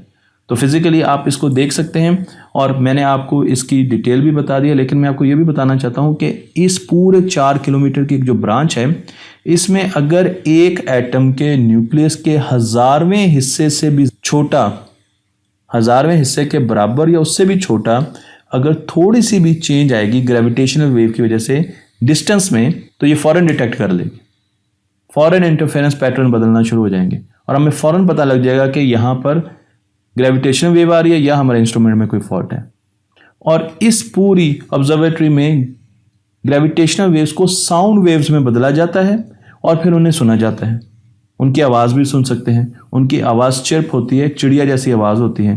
तो हमारे पास 2 ब्लैक होल हैं, आपस में रक्स में हैं, तो उनसे जो ग्रेविटेशनल वेव है वो इस तरीके से हम तक पहुंच रही है। आप देख रहे हैं ये कांस्टेंट इनका एम्पलीट्यूड है। जब वो एक दूसरे के करीब आ रहे हैं तो एम्पलीट्यूड बढ़ना शुरू हो गए, और जब वो एक दूसरे में मर्ज करते हैं तो उस वक्त आप देखें आपके पास फ्रीक्वेंसी भी ज़्यादा होगी और मैक्सिमम एम्पलीट्यूड है, और उसके बाद एम्पलीट्यूड फिर डिके कर जाते हैं। बिल्कुल यही चीज़ मैंने आपको यहाँ पर दिखाई है। तो आप देख सकते हैं यहाँ पर कि आपने किस तरीके से उनके एम्पलीट्यूड्स देखे हैं। यहाँ पर आप देखें तो आपके पास मुख्तलिफ़ किस्म के सिग्नल्स हैं जिनकी हमने फिल्ट्रेशन की है, लेकिन ये वही चीज़ आपको बता रहे हैं कि जब वो मर्ज करने वाले हैं तो आपके पास एम्पलीट्यूड कम है, जब वो मर्ज कर रहे हैं तो आपके पास एम्पलीट्यूड ज़्यादा है, और जब वो मर्ज बिल्कुल कर रहे होते तो उस वक्त मैक्सिमम एम्पलीट्यूड और आपके पास मैक्सिमम फ्रीक्वेंसी है। ये तीनों चीज़ें हमने ऑब्ज़र्व की एक ही वक्त में, तीनों लेबॉर्ट्रीज़ में, तीनों ऑब्जर्वेटरीज़ में, जो कि एक दूसरे से बहुत ज़्यादा दूर हैं, 200 किलोमीटर से भी ज़्यादा दूर है। तो आप देख सकते हैं कि यहाँ पर जब डिटेक्ट हुई ग्रेविटेशनल वेव तो आपको उसी टाइम पर इस किस्म की शेप मिली सिग्नल की। यहाँ पर आपने देखा तो यहाँ पर भी आपको वैसी शेप मिली, यहाँ पर देखा तो यहाँ पर आपको वैसी शेप मिली। अगर फ्रीक्वेंसी स्पेक्ट्रम में देखें तो आप देखें आपको इस तरह का बैंड मिला, यहाँ पर आपको इस तरीके का बैंड मिला, मिलते जुलते बैंड है, और यहाँ पर भी आपको बिल्कुल वैसा ही बैंड मिला। तो इससे अंदाज़ा हुआ, और उनकी जब हमने सिग्नल टू नॉइज रेशियो देखे तो वो भी एक जैसी थी। तो इससे अंदाज़ा हुआ कि हमें एक ग्रेविटेशनल वेव का सामना हुआ है जो कि ज़मीन में से गुजरी है, लेकिन उसका एम्पलीट्यूड इतना कम था कि फ़िज़िकली हमें ज़मीन पर बहुत ज़्यादा चेंजेस नज़र नहीं आई। फ़िज़िकली हम उसको डिटेक्ट नहीं कर सके, अपनी आँखों से, अपनी सेंसर से हम उनको डिटेक्ट नहीं कर सके। मैं आपको इन टनल्स के एंड पर लगे हुए शीशे भी दिखा रहा हूँ, जो कि आप मिरर्स देख सकते हैं यहाँ पर जो रिफ्लेक्ट करते हैं। और इन मिरर्स की रेजोल्यूशन क्या है, ये इतने फाइन मिरर्स हैं कि ये 3 मिलियन फोटॉन्स में, 30 लाख फोटॉन में सिर्फ एक फोटॉन को ऑब्जॉर्व करते हैं, बाकी 30 लाख -1 फोटॉन को रिफ्लेक्ट करते हैं। तो इतने ज़बरदस्त ये रिफ्लेक्टर्स हैं जिनमें हमें लॉसेस बिल्कुल भी नहीं मिलते। आप देख सकते हैं कि ये रिफ्लेक्टर्स मैं आपको यहाँ पर भी दिखा रहा हूँ, और इनका अरेंजमेंट किस तरीके से किया जा सकता है वो भी आप देख रहे हैं। इसी तरीके से जो टनल होती है उसको भी हम अंदर से देख रहे हैं। तो ये टनल मैं आपको यहाँ पर दिखा रहा हूँ, और इसमें वैक्यूम होता है, और वैक्यूम में सारा का सारा एक्सपेरिमेंट परफॉर्म किया जाता है। दोबारा आते हैं जिम खलीली के उस सॉफ्टवेयर की तरफ जो कि उन्होंने टाइम डायलेशन को मालूम करने के लिए, हर बंदे के लिए टाइम डायलेशन को मालूम करने के लिए कि वो कितनी जल्दी एज कर रहा है, उसको मालूम करने के लिए बनाया था। लेकिन उसके जो रिज़ल्ट है वो बड़े हैरत अंगेज़ थे। और फिर जिम खलीली को यह अंदाज़ा हुआ कि उन्होंने एक बहुत बड़े फैक्टर को मिस कर दिया, क्योंकि ग्रेविटी तो वक्त पर असर डालती है, वक्त की रफ्तार पर असर डालती है, लेकिन स्पीड भी वक्त की रफ्तार पर असर डालती है। अगर एक क्लॉक आप खड़े हुए ज़ेबरे के ऊपर रखें और एक क्लॉक भागते हुए बच्चे के ऊपर रखें, तो भागते हुए बच्चे का क्लॉक थोड़ा सा स्लो होगा। ये टाइम बहुत कम होता है, ये नैनो सेकेंड्स में भी हो सकता है, लेकिन वो टाइम स्लो हो जाता है। एटॉमिक क्लॉक से हमें पता चलता है। अगर वही क्लॉक हम उठाकर जहाज़ पर रख दें तो टाइम और थोड़ा स्लो हो जाएगा। जितनी स्पीड होगी फ्रेम ऑफ रेफरेंस की जिसमें क्लॉक मौजूद है, उतना ही ज़्यादा क्लॉक स्लो टिक करेगा। तो हमारी ज़मीन घूम रही होती है, पोल्स में इसकी जो स्पीड होती है वो 0 होती है, पोल्स पर तो नहीं घूम रही, लेकिन इक्वेटर पर ये 1670 किलोमीटर पर आवर की रफ्तार से घूम रही होती है। इसका मतलब ये है कि टाइम इक्वेटर पर स्लो होगा और पोल्स पर टाइम की रफ्तार तेज़ होगी। तो हमने ग्रेविटी का तो फैक्टर बीच में डाल दिया, सॉफ्टवेयर के इक्वेशंस डाल दी, लेकिन रोटेशनल स्पीड की इक्वेशंस नहीं डाली। तो यहाँ पर इक्वेटर पर ग्रेविटी लो है, लेकिन यहाँ पर अगर आप एक घड़ी ले लें तो वो नॉर्मल टिक करेगी। सपोज हम अज्यूम करते हैं कि वो टिक कर रही है और उसको हम नॉर्मल कहते हैं, लेकिन अगर इसी घड़ी को मैं पोल पर ले जाऊंगा तो अब वो स्लो हो जाएगी, उसकी टिक स्लो हो जाएगी क्योंकि यहाँ पर ग्रेविटी ज़्यादा है। उसी घड़ी को जब हम यहाँ पर रखेंगे इक्वेटर में और उस पर स्पीड का इफेक्ट देखेंगे तो स्पीड क्योंकि यहाँ पर ज़्यादा है इसलिए यहाँ पर वो स्लो टिक करेगी, लेकिन जब मैं उसको पोल पर ले जाऊँगा तो यहाँ पर तो ज़ीरो स्पीड है, तो यहाँ पर वो इक्वेटर से ज़्यादा स्पीड से तेज़ी से टिक करेगी। तो दोनों चीज़ों को अगर मैंने शादी के बाद में मैं पाकिस्तान में हूँ तो मैंने ये भी देखना है कि इसकी ग्रेविटी की वजह से टाइम डायलेशन कितनी है और इसकी रोटेशनल स्पीड जो ज़मीन की है उसकी वजह से टाइम डायलेशन कितनी है, और उन दोनों का ऐड करके मुझे पता चलेगा कि मेरा क्लॉक कितनी तेज़ी से टिक कर रहा है। बिल्कुल ऐसे ही जब जहाज़ में हम बैठे हैं तो उस वक्त अगर हमने नेट टाइम डायलेशन देखनी है तो उसकी ग्रेविटी को भी देखेंगे, क्योंकि जहाज़ ज़मीन से ऊपर उड़ रहा है वहाँ पर ग्रेविटी कम होगी, इसलिए आपके पास यहाँ पर टाइम तेज़ी से टिक करेगा ग्रेविटी की वजह से। लेकिन क्योंकि वो रफ्तार तेज़ है उसकी तो इस वजह से टाइम स्लो टिक करेगा क्योंकि उसकी रफ्तार तेज़ है। तो आपने इन दोनों फैक्टर्स को ऐड करना और फिर आपके पास नेट टिक आएगी, नेट रफ्तार आएगी टाइम की कि वो कितनी तेज़ी से टिक करता है। बिल्कुल ऐसे जैसे हम ज़मीन पर खड़े हैं तो अब ग्रेविटी ज़्यादा है तो ग्रेविटी की वजह से आपकी घड़ी कम स्लो टिक करेगी, कम नहीं स्लो टिक करेगी, लेकिन क्योंकि आपकी स्पीड नहीं है इस वजह से आपकी घड़ी तेज़ टिक करेगी। तो अब आप इन दोनों को ऐड करेंगे तो आपके पास नेट टाइम डायलेशन आएगी। और अगर आप एक ट्रेन में बैठे हैं तो अब इस सिचुएशन में स्पीड की वजह से भी स्लो टिक करेगी और ग्रेविटी की वजह से स्लो टिक करेगी। तो इस वजह से जब आप ट्रेन में बैठे तो आपका टाइम सबसे ज़्यादा स्लो गुजरेगा। गोया कि ये नैनो सेकेंड्स में फैक्टर्स आते हैं जिनका हमें बिल्कुल नहीं पता चलता। तो जब जिम खलीली ने ये दोनों फैक्टर्स इंक्लूड किए तो उनकी टाइम डायलेशन की इक्वेशंस ठीक काम करना शुरू हो गई और उस सॉफ्टवेयर ने भी बहुत ज़्यादा एक्यूरेट जवाब देना शुरू कर दिया। आप उस सॉफ्टवेयर को गूगल ऐप्स में जाकर डाउनलोड भी कर सकते हैं। उसका नाम है टाइम वॉर्पर, WARPER, टाइम TIME और टाइम वॉर्पर, टाइम को वॉर्प करने वाला सॉफ्टवेयर। आखिर में मैं आपको ये बताता चलूँ, बहुत से साइंसदान ग्रेविटी पर काम कर रहे हैं, उनमें किप थॉर्न हैं जिन्होंने नोबेल प्राइज़ भी जीता है, और इंटरस्टेलर मूवी में जितनी भी साइंटिफिक डिपिक्शंस दी गई हैं उनके पीछे जो रिसर्च है वो इनकी है। और इन्होंने बहुत से ऐसे लेक्चर्स दिए हैं जिसमें इन्होंने इंटरस्टेलर की जो मूवी है उसमें जो ब्लैक होल की साइंस यूज़ हुई है उसके बारे में लोगों को डिटेल में बताया, रिलेटिविटी के बारे में डिटेल में बताया। इनका ये कहना है कि rate of flow of time produces gravity. तो जहाँ पर टाइम तेज़ी से फ्लो करता है वहाँ पर ग्रेविटी कम होती है और जहाँ पर टाइम स्लो फ्लो करता है वहाँ पर ग्रेविटी ज़्यादा होती है। तो इन्होंने और एंगल से देखा, एक फिलोसॉफिकल हमें डेफिनेशन दी है। उसके साथ साथ इन्होंने ये भी कहा है कि it is the nature of all objects to find a place where time run slow. तो हर चीज़ की फितरत है, हर ऑब्जेक्ट की फितरत है कि वो ऐसी तरफ जाता है, माइल होता है जहाँ पर वक्त स्लो गुजरता है। और हम ये जानते हैं कि सूरज में वक्त स्लो गुजरता है क्योंकि सूरज की ग्रेविटी ज़्यादा है। तो आप सूरज के गिर्द कोई चीज़ छोड़ेंगे तो वो सूरज के गिर्द घूमती रहेगी। ये उसकी नेचर है कि उसने ऐसी जगह को ढूंढना है जहाँ पर टाइम स्लो गुजरे। अगर ज़मीन के गिर्द कोई चीज़ छोड़ेंगे तो वो ज़मीन के गिर्द चक्कर लगाना शुरू कर देगा या उसके मदार में घुस जाएगा, क्योंकि उसकी नेचर है कि उसने उस जगह को तलाश करना है जहाँ पर टाइम स्लो है। तो ये हमारी यूनिवर्स का एक हिडन प्रिंसिपल है जो कि किप थॉर्न ने हमें दिया है कि चीज़ें फितरतन उस तरफ जाती हैं जहाँ पर वक्त स्लो होता है। मुझे उम्मीद है कि ये वीडियो आपको पसंद आई होगी। इसमें हमने टाइम डायलेशन को भी देखा, हमने उस पर स्पीड के इफेक्ट भी देखे, हमने उस पर ग्रेविटी के इफेक्ट भी देखे, और साथ हमने ये भी देखा कि अगर किसी एक जगह पर हमने टाइम डायलेशन देखनी है तो उसमें मल्टीपल इफेक्ट्स को ऐड करना पड़ता है। हमने ग्रेविटेशनल वेव्स को भी देखा और ये भी देखा कि स्पेस टाइम में डिस्टर्बेंस कैसे प्रोड्यूस होती है और उसको LIGO के ज़रिए हम कैसे डिटर्मिन करते हैं, कैसे मेजर करते हैं, और इन ग्रेविटेशनल वेव्स के हम पर क्या असरात हो सकते हैं।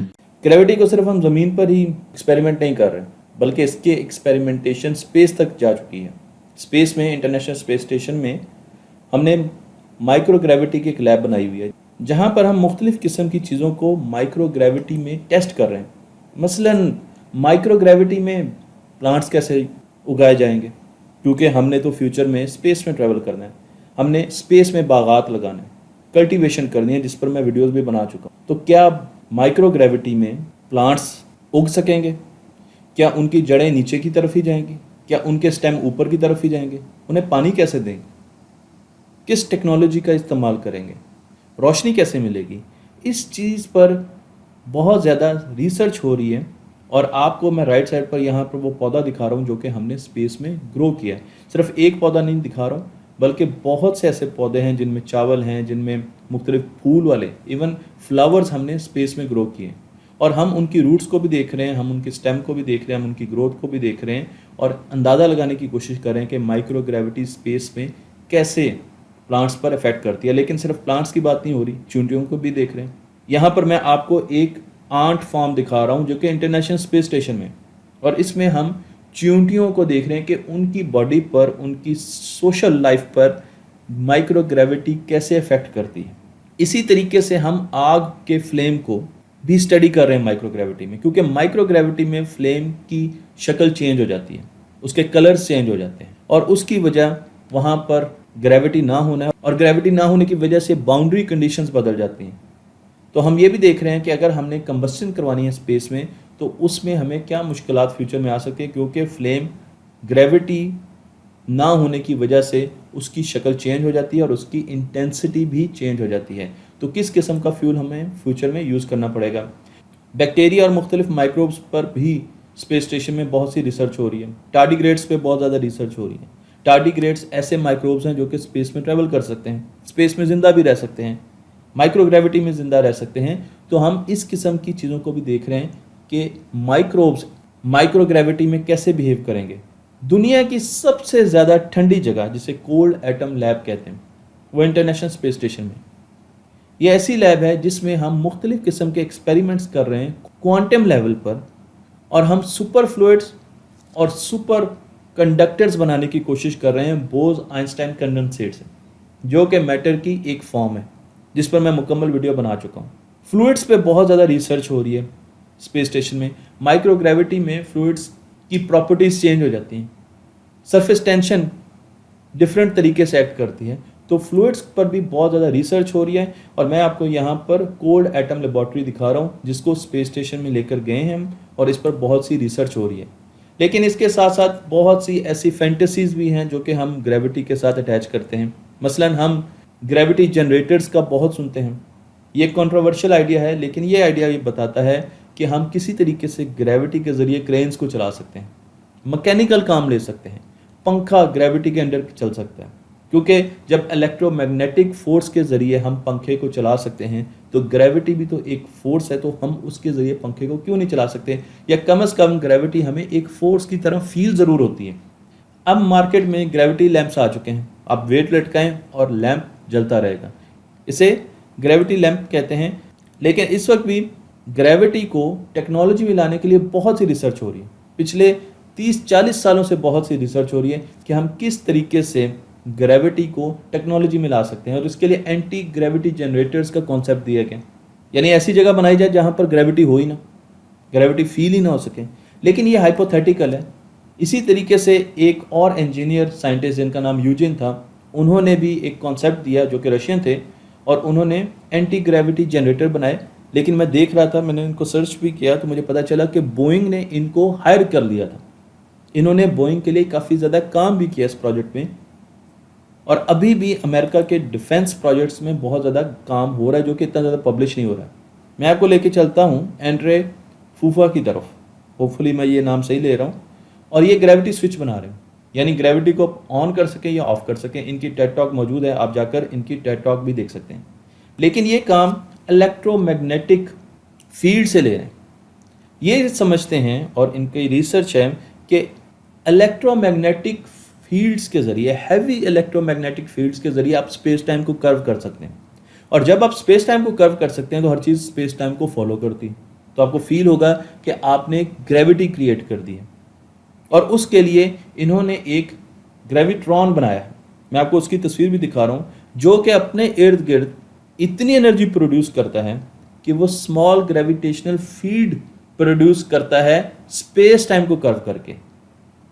याद रहे, यहां पर हम ग्रेविटी की फोर्स को इस्तेमाल नहीं कर रहे हैं, हम ग्रेविटी प्रोड्यूस कर रहे हैं। फोर्स यूज हो रही है, इलेक्ट्रोमैग्नेटिक फोर्स इस्तेमाल कर रहे हैं और स्पेस टाइम को बेंड कर रहे हैं, और उससे हमें ये फील होता है। इन्होंने अपनी बहुत सी डिमॉन्स्ट्रेशंस भी दिए हैं जिसमें इन्होंने आर्टिफिशियल ग्रेविटी का कॉन्सेप्ट दिया है। इनका ये कहना है कि फ्यूचर में हम ऐसी गाड़ियां भी बनाएंगे जो उड़ने वाली हैं, और वो इसी कॉन्सेप्ट के बेस पर बनाएंगे। लेकिन क्या हम आर्टिफिशियल ग्रेविटी बना सकते हैं? क्योंकि आर्टिफिशियल ग्रेविटी के बगैर तो हम ट्रैवल नहीं कर सकते, हम मार्स पे नहीं जा सकते, हमने फ्यूचर में स्पेस को एक्सप्लोर करना है। तो क्या हम आर्टिफिशियल ग्रेविटी बनाएंगे? जी हाँ, हम बना सकते हैं, और उसके लिए मैं आपको अगले हिस्से की तरफ लेके जा रहा हूं।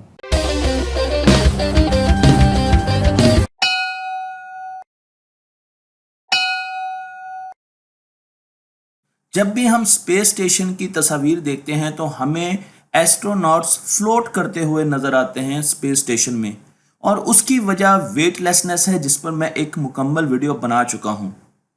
ग्रेविटी आहिस्ता आहिस्ता कम हो जाती है और इंसान फ्लोट करना शुरू कर देता है। इस वेटलेसनेस की वजह से एस्ट्रोनॉट्स को बहुत से हेल्थ इश्यूज आते हैं। मसलन उनकी आईसाइट वीक हो जाती है, उनकी हड्डियों की डेंसिटी कम हो जाती है, बोन डेंसिटी कम हो जाती है, मसल्स वीक हो जाते हैं, जिसकी वजह से उन्हें हर दिन कम से कम 1 घंटा स्पेस में एक्सरसाइज करनी पड़ती है। उनकी ब्लड सर्कुलेशन ग्रेविटी के कम होने की वजह से मुकम्मल तौर पर बॉडी में हो नहीं पाती, और ब्लड सीने में जमा होना शुरू हो जाता है। इसी तरीके से डीएनए में भी मॉडिफिकेशंस होना शुरू हो जाती हैं रेडिएशंस की वजह से।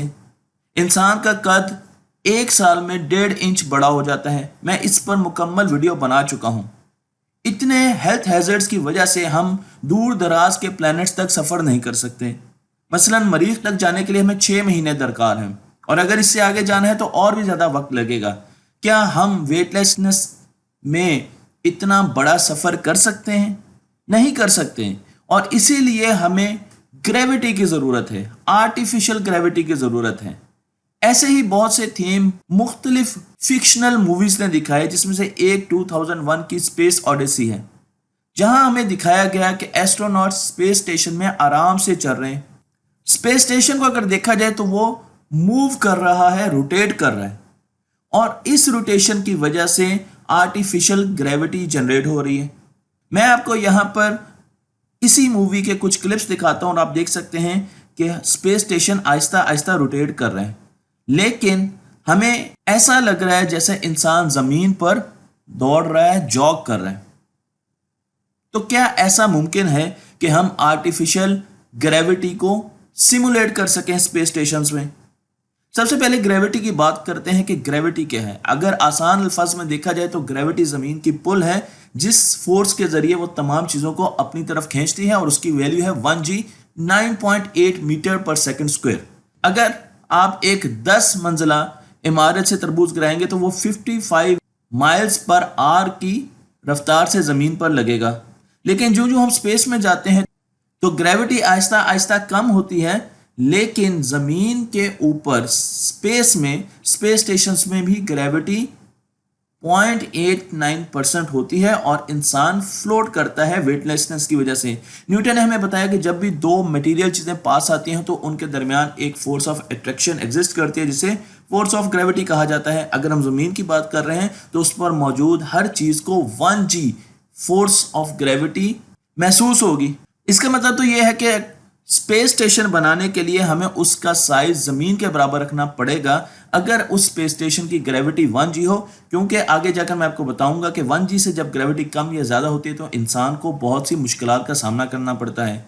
न्यूटन से आगे चलते हैं आइंस्टाइन की तरफ, जिन्होंने इक्विवेलेंस प्रिंसिपल दिया, और उन्होंने ये बताया कि एक डब्बे में, एक लिफ्ट में, उस डब्बे के चारों तरफ से उसको बंद कर दिया जाए, उसके अंदर एक इंसान हो, और वो डब्बा आहिस्ता आहिस्ता जमीन के पास लाया जाए, तो इंसान को फोर्स ऑफ ग्रेविटी फील होगी।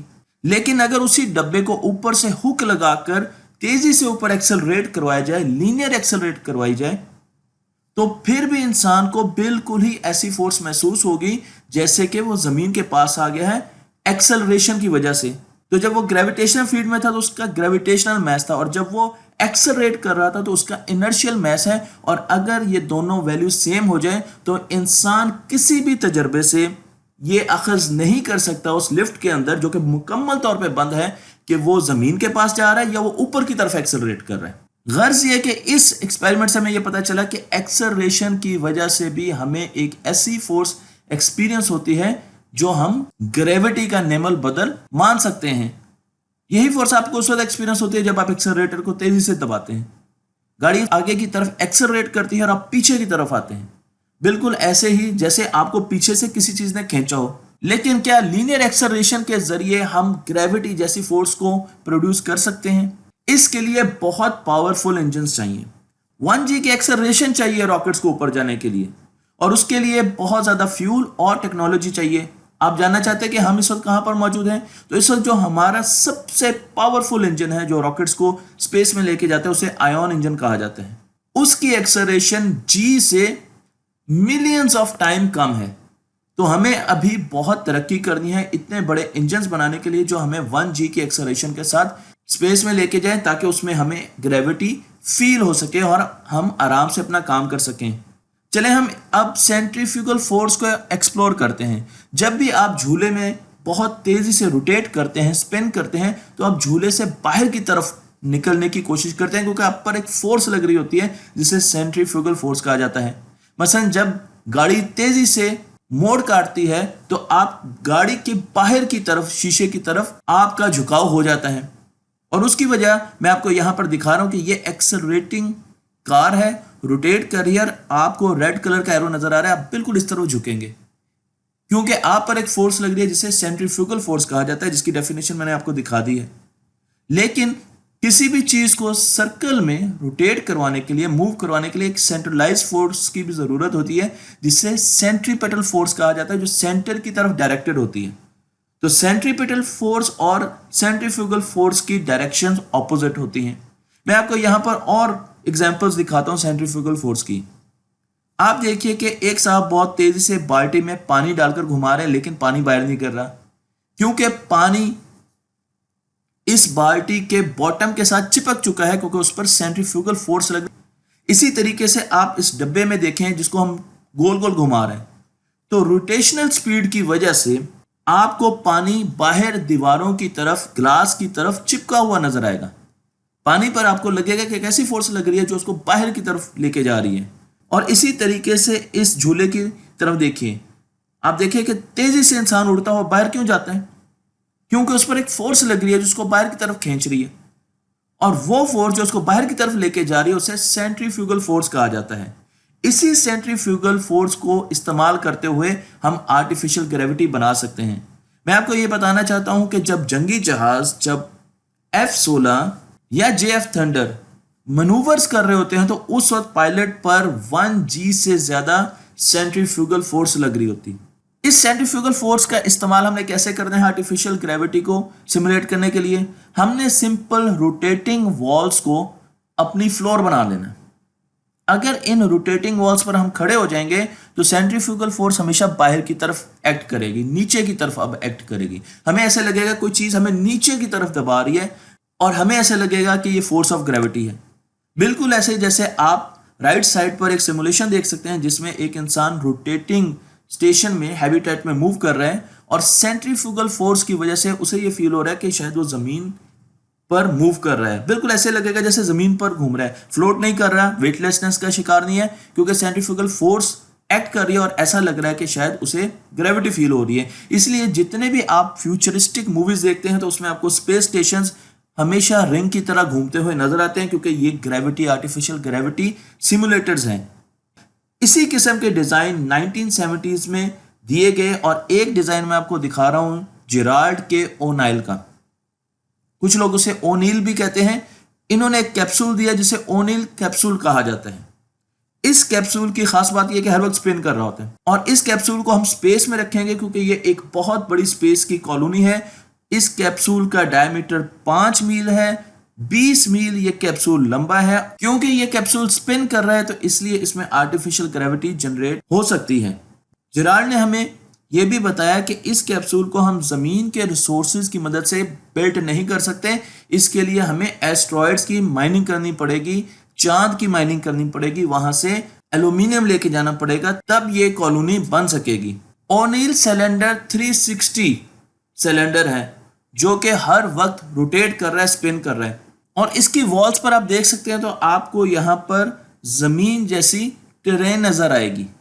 तो चारों तरफ, बल्कि चारों की बजाय मुझे ये कहना चाहिए 360 आपको जमीन ही जमीन इस सिलेंडर में नजर आएगी। और ऐसा ही सिलेंडर इंटरस्टेलर मूवी में भी दिखाया गया। लेकिन इस सिलेंडर को बनाने के लिए लूनर माइनिंग या एस्ट्रॉयड माइनिंग बहुत ज्यादा महंगी है, इसलिए ये एक डिपिक्शन है, एक ख्याल है। अभी हमारे पास ऐसी टेक्नोलॉजी नहीं कि हम इसको बना सकें। एक और ख्याल नासा को आया और नासा ने स्टैनफोर्ड टॉरस का एक मॉडल हमें दिया। तो अगर एक पहिए में छोटे से इंसेक्ट हैं और वो पहिया जोर जोर से मैं घुमाऊं, तो क्या आप विजुलाइज कर सकते हैं कि वो बग्स, वो इंसेक्ट इसकी दीवार के साथ, इस पहिए की बाहर की दीवार के साथ चिपक जाएंगे। उन्हें सेंट्रीफ्यूगल फोर्स फील होगी, लेकिन उन्हें ऐसे लगेगा कि कोई, और अगर उस दीवार पर वो खड़े हो जाएं तो उन्हें लगेगा कि वो बिल्कुल जमीन पर हैं। बिल्कुल ऐसा ही एक मॉडल दिया हमें नासा ने, और नासा ने हमें टॉरस का जो मॉडल दिया वो 1 मील डायमीटर का है, 100 मीटर उसका इनर डाया, और ये 100 गुना छोटा है ओनील सिलेंडर से। इसका एक एडवांटेज ये भी है कि जब इंसान इसके ऊपर मूव करेगा तो उसे ऊपर छत पर आसमान नजर आएगा, जबकि सिलेंडर क्योंकि हर तरफ से क्लोज था तो उसे ऊपर भी जमीन नजर आएगी और उसकी वजह से परेशानी का सामना रहेगा। लेकिन इस टॉरस को बनाने के लिए भी हमें इसके साइज को मनूवर करना पड़ेगा, इसके साइज को छोटा करना पड़ेगा। तो क्या हम छोटे टॉरस बना सकते हैं? इस टॉरस को अगर देखा जाए तो इसमें 2 चीजें बहुत अहम है, एक ओमेगा और एक आर। ओमेगा है रेट ऑफ रोटेशन और आर है रेडियस ऑफ रोटेशन। इन दोनों चीजों को अगर हम मैनिपुलेट कर सकें तो हम कोई ऐसा टॉरस बना सकें जिसमें 4 से 5 एस्ट्रोनॉट्स रह सकें। मैं आपको यहां पर इनके सरफेस एरिया दिखा रहा हूं, सिलेंडर के भी और टॉरस के भी। तो इनके सरफेस एरिया में आप एक चीज गौर से देख सकते हैं और वो है आर, कॉमन चीज है। तो अगर हम आर को छोटा करेंगे तो इनका सरफेस एरिया कम होगा और इन पर कम लागत आएगी, इन पर कॉस्ट कम इस्तेमाल होगी। लेकिन आर को कैसे छोटा किया जा सकता है? तो हम सबसे पहले देखते हैं कि जब भी एक चीज सर्कल में मूव करती है तो उस पर एक फोर्स एक्सर्ट होती है, सेंट्रीपिटल फोर्स, और उसकी वैल्यू, उसकी एक्सेलरेशन की वैल्यू होती है A=R⍵²। तो मुझे अगर आर को कम करना है तो मुझे उसकी रोटेशन को कम करना पड़ेगा ताकि जी कांस्टेंट रहे। जी तो 9.8 मीटर पर सेकंड स्क्वायर रखनी है। इसका मतलब यह है कि मैं आर को, सपोज हम एक एग्जांपल लेते हैं कि आर हमारे पास 400 था, 400 मीटर है, और उस लिहाज से इस ग्राफ को अगर देखा जाए तो हमारे पास जो रोटेशनल स्पीड आएगी वो 1.5 आरपीएम रेवोल्यूशन पर मिनट या रोटेशन पर मिनट आएगी। मैं आर को अब छोटा कर देता हूं। मैं एक ऐसा स्पेसक्राफ्ट बनाना चाहता हूं, एक ऐसा स्पेस हैबिटेट बनाना चाहता हूं जो 100 मीटर का हो। तो इस फॉर्मूले से अगर मुझे उसकी एक्सेलरेशन को कांस्टेंट रखना है तो उसकी जो रोटेशनल स्पीड होगी, उसका रेट ऑफ रोटेशन होगा, वो डबल हो जाएगा, 3 आरपीएम हो जाएगा। इसका मतलब वो तेजी से घूमना शुरू कर देगा।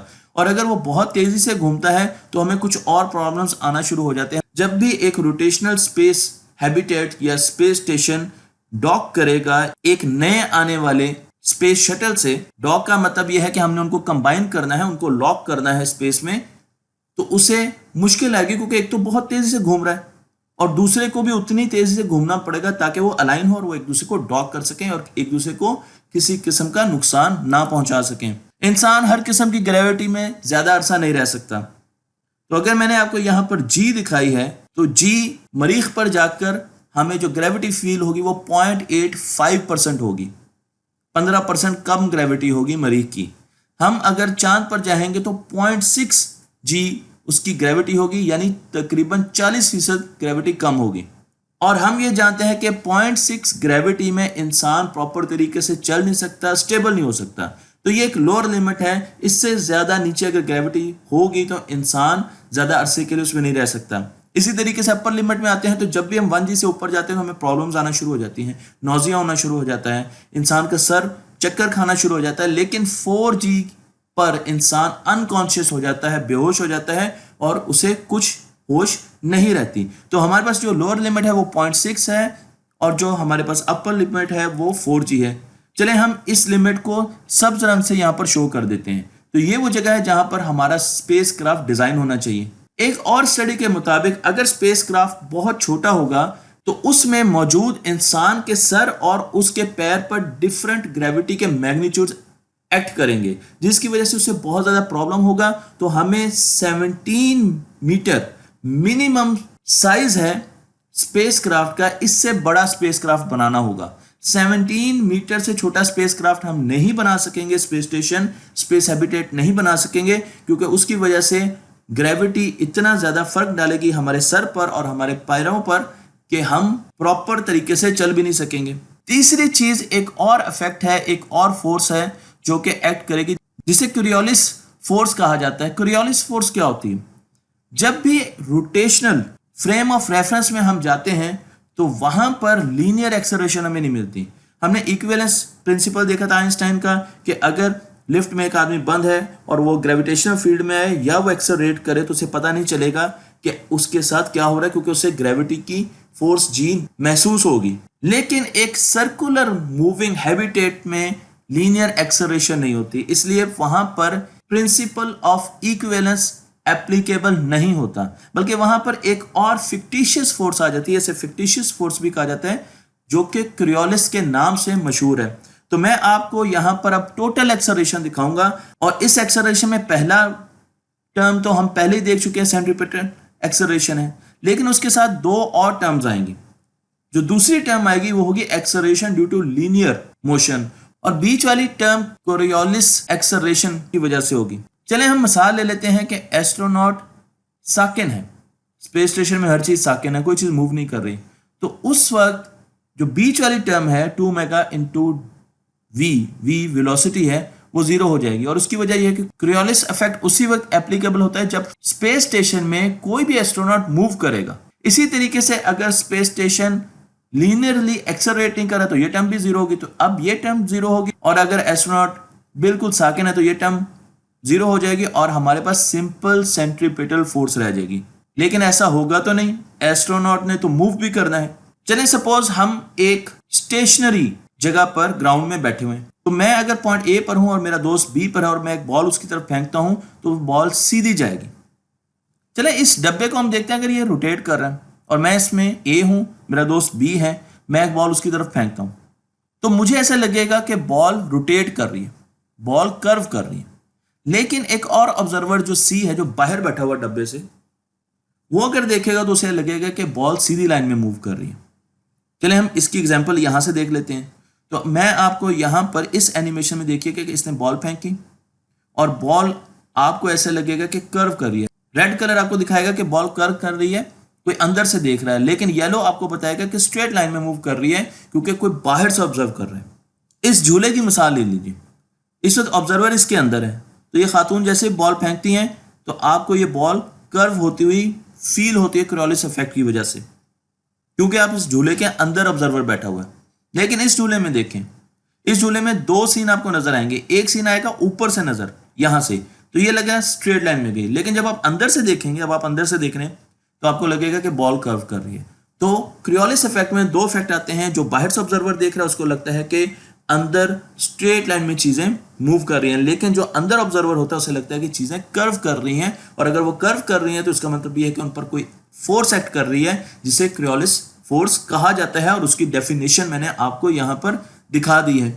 इस कोरियोलिस इफेक्ट की वजह से हमें लैडर्स पर चढ़ने में बहुत ज्यादा मुश्किल होती है, स्पेस स्टेशन में खड़ा होने में बहुत ज्यादा मुश्किल होती है, क्लाइंब करने में मुश्किल होती है, क्योंकि हर वक्त हमें फील हो रहा होता है कि हमारे ऊपर एक और फोर्स लग रही है, जिसकी वजह से इंसान डिजीनेस का शिकार रहता है।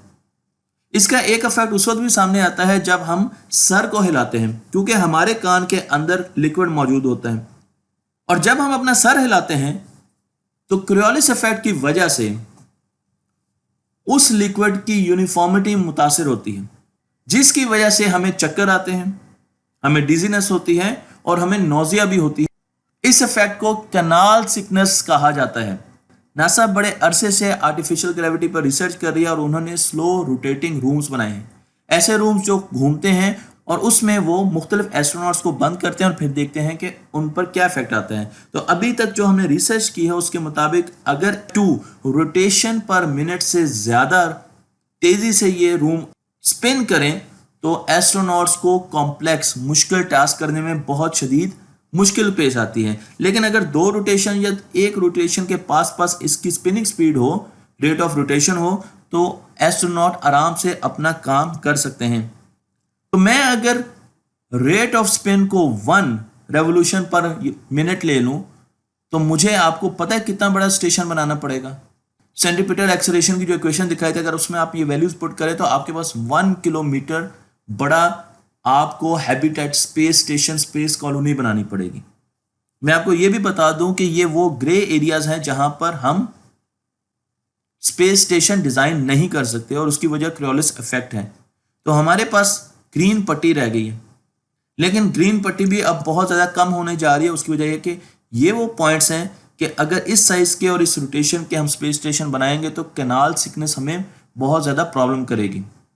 तो हम 1 रोटेशन पर मिनट का स्पेस स्टेशन नहीं बना सकते, क्योंकि एक तो वो बहुत बड़ा है और उसको हम स्पेस में डिज़ाइन नहीं कर सकते। रिसेंटली हमने ये जाना है कि ज़मीन की ग्रेविटी, क्योंकि हम ये तमाम सिमुलेशंस नासा ज़मीन पर कर रही है और ज़मीन की अपनी भी ग्रेविटी है जो इस एक्सपेरिमेंट को अफेक्ट कर रही है। और अब हम किसी तरीके से ज़मीन की ग्रेविटी को बीच में माइनस करके जब रिजल्ट लाना चाह रहे हैं तो उससे इंसान को यह लगता है कि शायद वो 6 रोटेशन पर मिनट तक पहुंच सकता है। इंसान 6 रोटेशन पर मिनट तक सरवाइव कर सकता है और मुश्किल टास्क स्पेस में कंप्लीट कर सकता है। तो उस लिहाज से जब हम इस कर्व को देखते हैं तो कैनाल सिकनेस बहुत दूर चली जाती है। ये देखें 5 रोटेशंस पर मिनट। तो अब कैनाल सिकनेस यहां पर आ गई। पहले आप देख सकते थे तो हम 1 रोटेशन तक जा रहे थे। 1 रोटेशन का मतलब है कि कैनाल सिकनेस बहुत जल्दी 1 रोटेशन से ऊपर आपको कैनाल सिकनेस का शिकार होना पड़ेगा, नोजिया होगा, सिकनेस होगी और आप काम नहीं कर सकेंगे।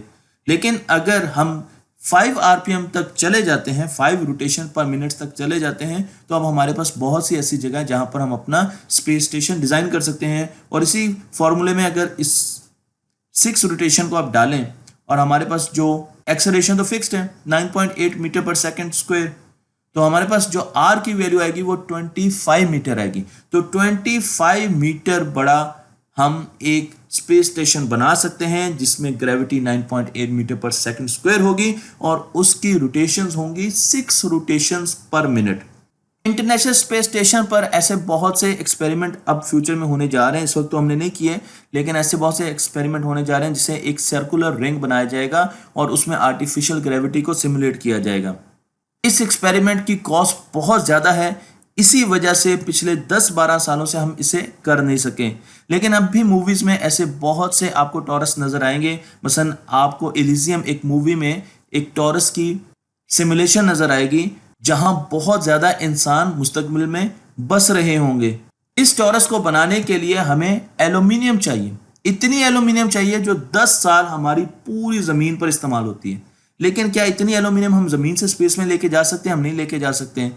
तो उसके लिए हमें वो टेक्नोलॉजी चाहिए जिसके ज़रिए हम मून को माइन कर सकें, हम एस्ट्रॉयड्स को माइन कर सकें, और ऐसी कंपनियों का इजरा चाहिए जो कि फ्यूचर में एस्ट्रॉयड की माइनिंग की तरफ आ सकें। तभी हम इस टेक्नोलॉजी को एक्वायर कर सकेंगे। फिलहाल इस वक्त तक हमने स्पेस में आर्टिफिशियल ग्रेविटी पर कोई भी काबिल जिक्र एक्सपेरिमेंट नहीं किया। तो मुझे उम्मीद है कि तख्तियाँ ऑनलाइन की ये वीडियो आपको पसंद आई होगी। मेरे चैनल को लाइक कीजिए, शेयर कीजिए और इस इल्म को आम कीजिए।